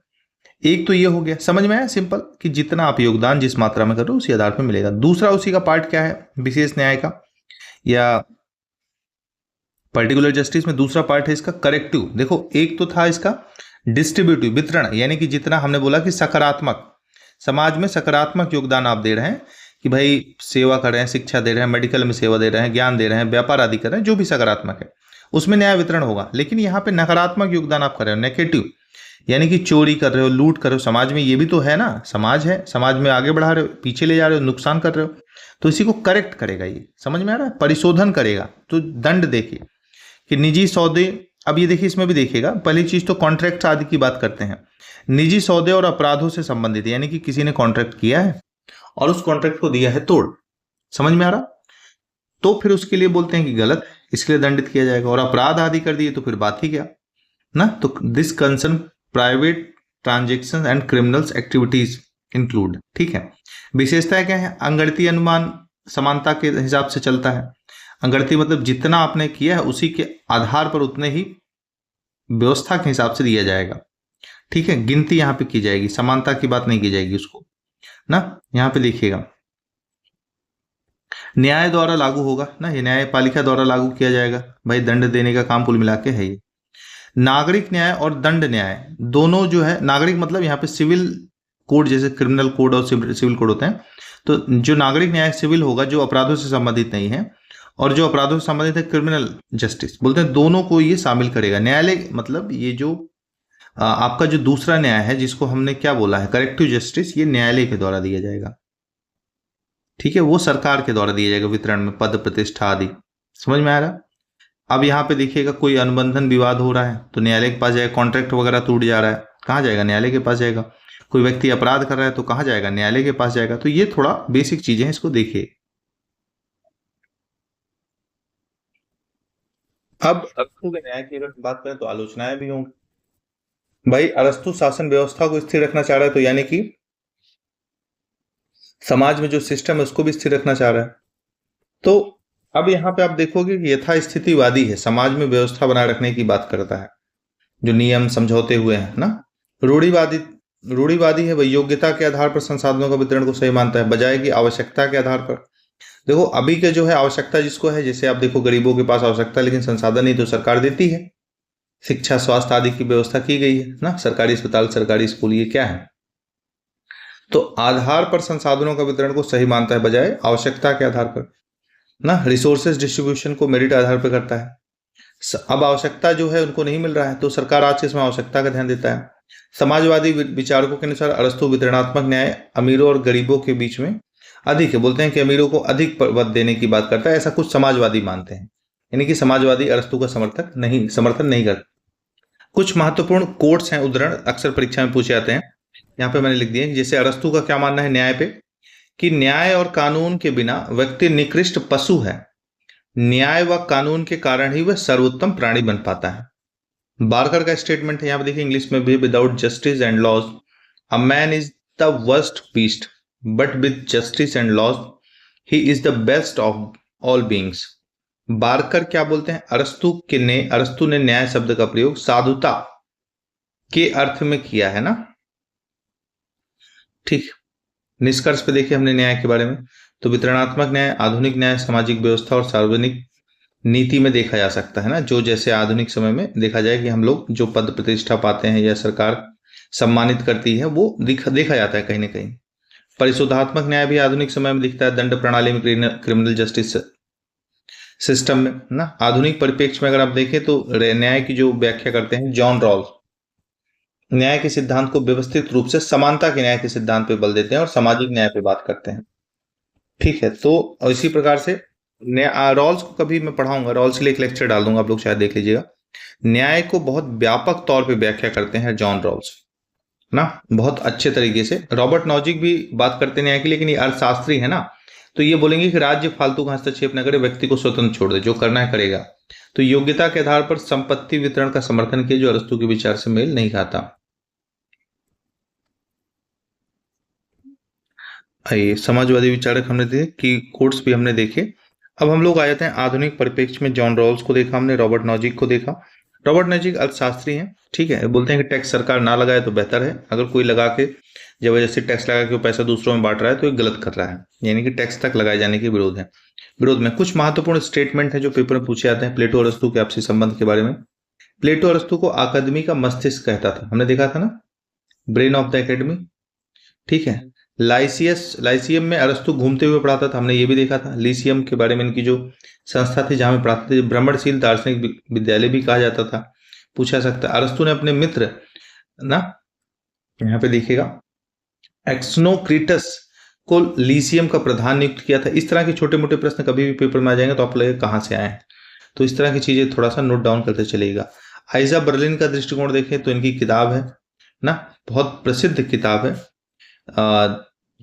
यहाँ पे देखिएगा, यहाँ पे देखिए अपने प्रसिद्ध निबंध hedgehog the fox and the fox में प्लेटो के कांटेदारी जंगली चूहा और अरस्तु को लोमड़ी की श्रेणी में रखा गया है ना। एजा बर्लिन मतलब बोलते हैं कि जो प्लेटो है वो फंस जाएगा अपने जाल में, लेकिन अरस्तु जो है उससे निकल आएगा।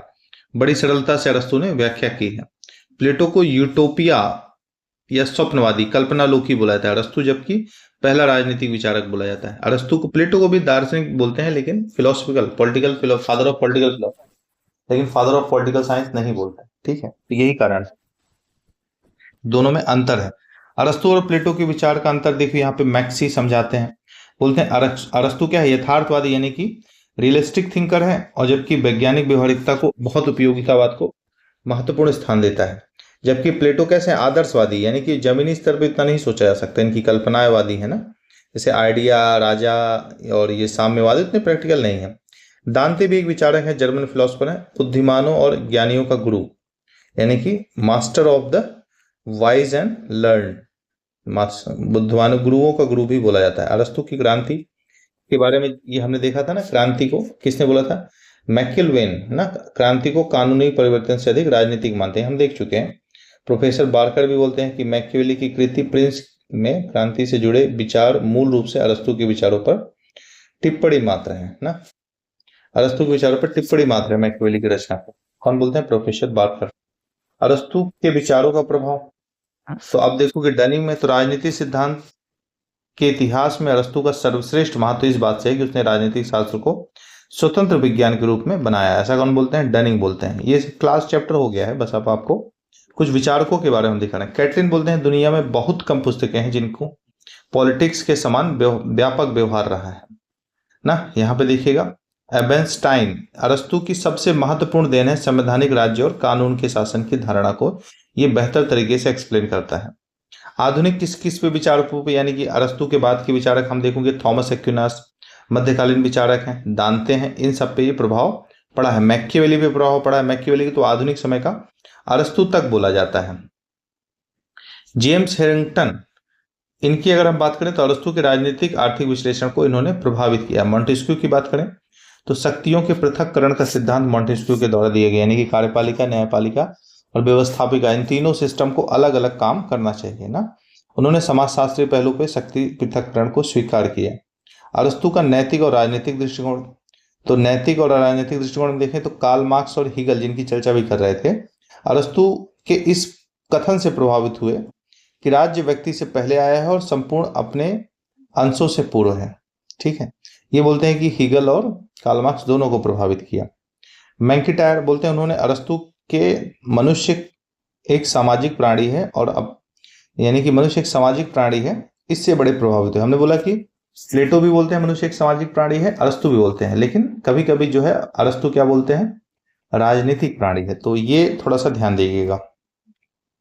अरस्तु पर अन्य विचारक क्या क्या सोचते हैं, जितने भी विचारक हैं अरस्तु के बारे में क्या सोचते हैं एक बार देख लीजिए। चैप्टर कंप्लीट हो गया है। कैटलिन, जो ये कैटलिन अंतरराष्ट्रीय राजनीति में शक्ति के सिद्धांत से जुड़े हुए हैं ना, तो याद रखिएगा। अरस्तु सामान्य बुद्धि और स्वर्णिम मध्यम का सर्वोच्च देवता, जागृदूत, कुछ और है। सिंक्लेयर क्या बोलते हैं कि अरस्तु वहां से प्रारंभ करता है जहां प्लेटो छोड़ देता है। फ्रेडरिक पोलाक बोलते हैं अरस्तु राजनीतिक और आचरण के माध्यम से पृथक्करण के सिद्धांत को लागू करता है। मैक्सी बोलते हैं कोई भी राजनीतिक वैज्ञानिक या तो प्लेटोवादी होगा या तो अरस्तुवादी होगा, ध्यान देना। यह तो प्लेटो का समर्थन करेगा, अरस्तु का समर्थन, लेकिन इन दोनों के प्रभाव से बिना बचे रह नहीं सकता। अरस्तु कुछ सीमा तक सिद्धांत के राजनीतिक मस्तिष्क का शिल्पी था। प्लूटार्क कैसा मानना है?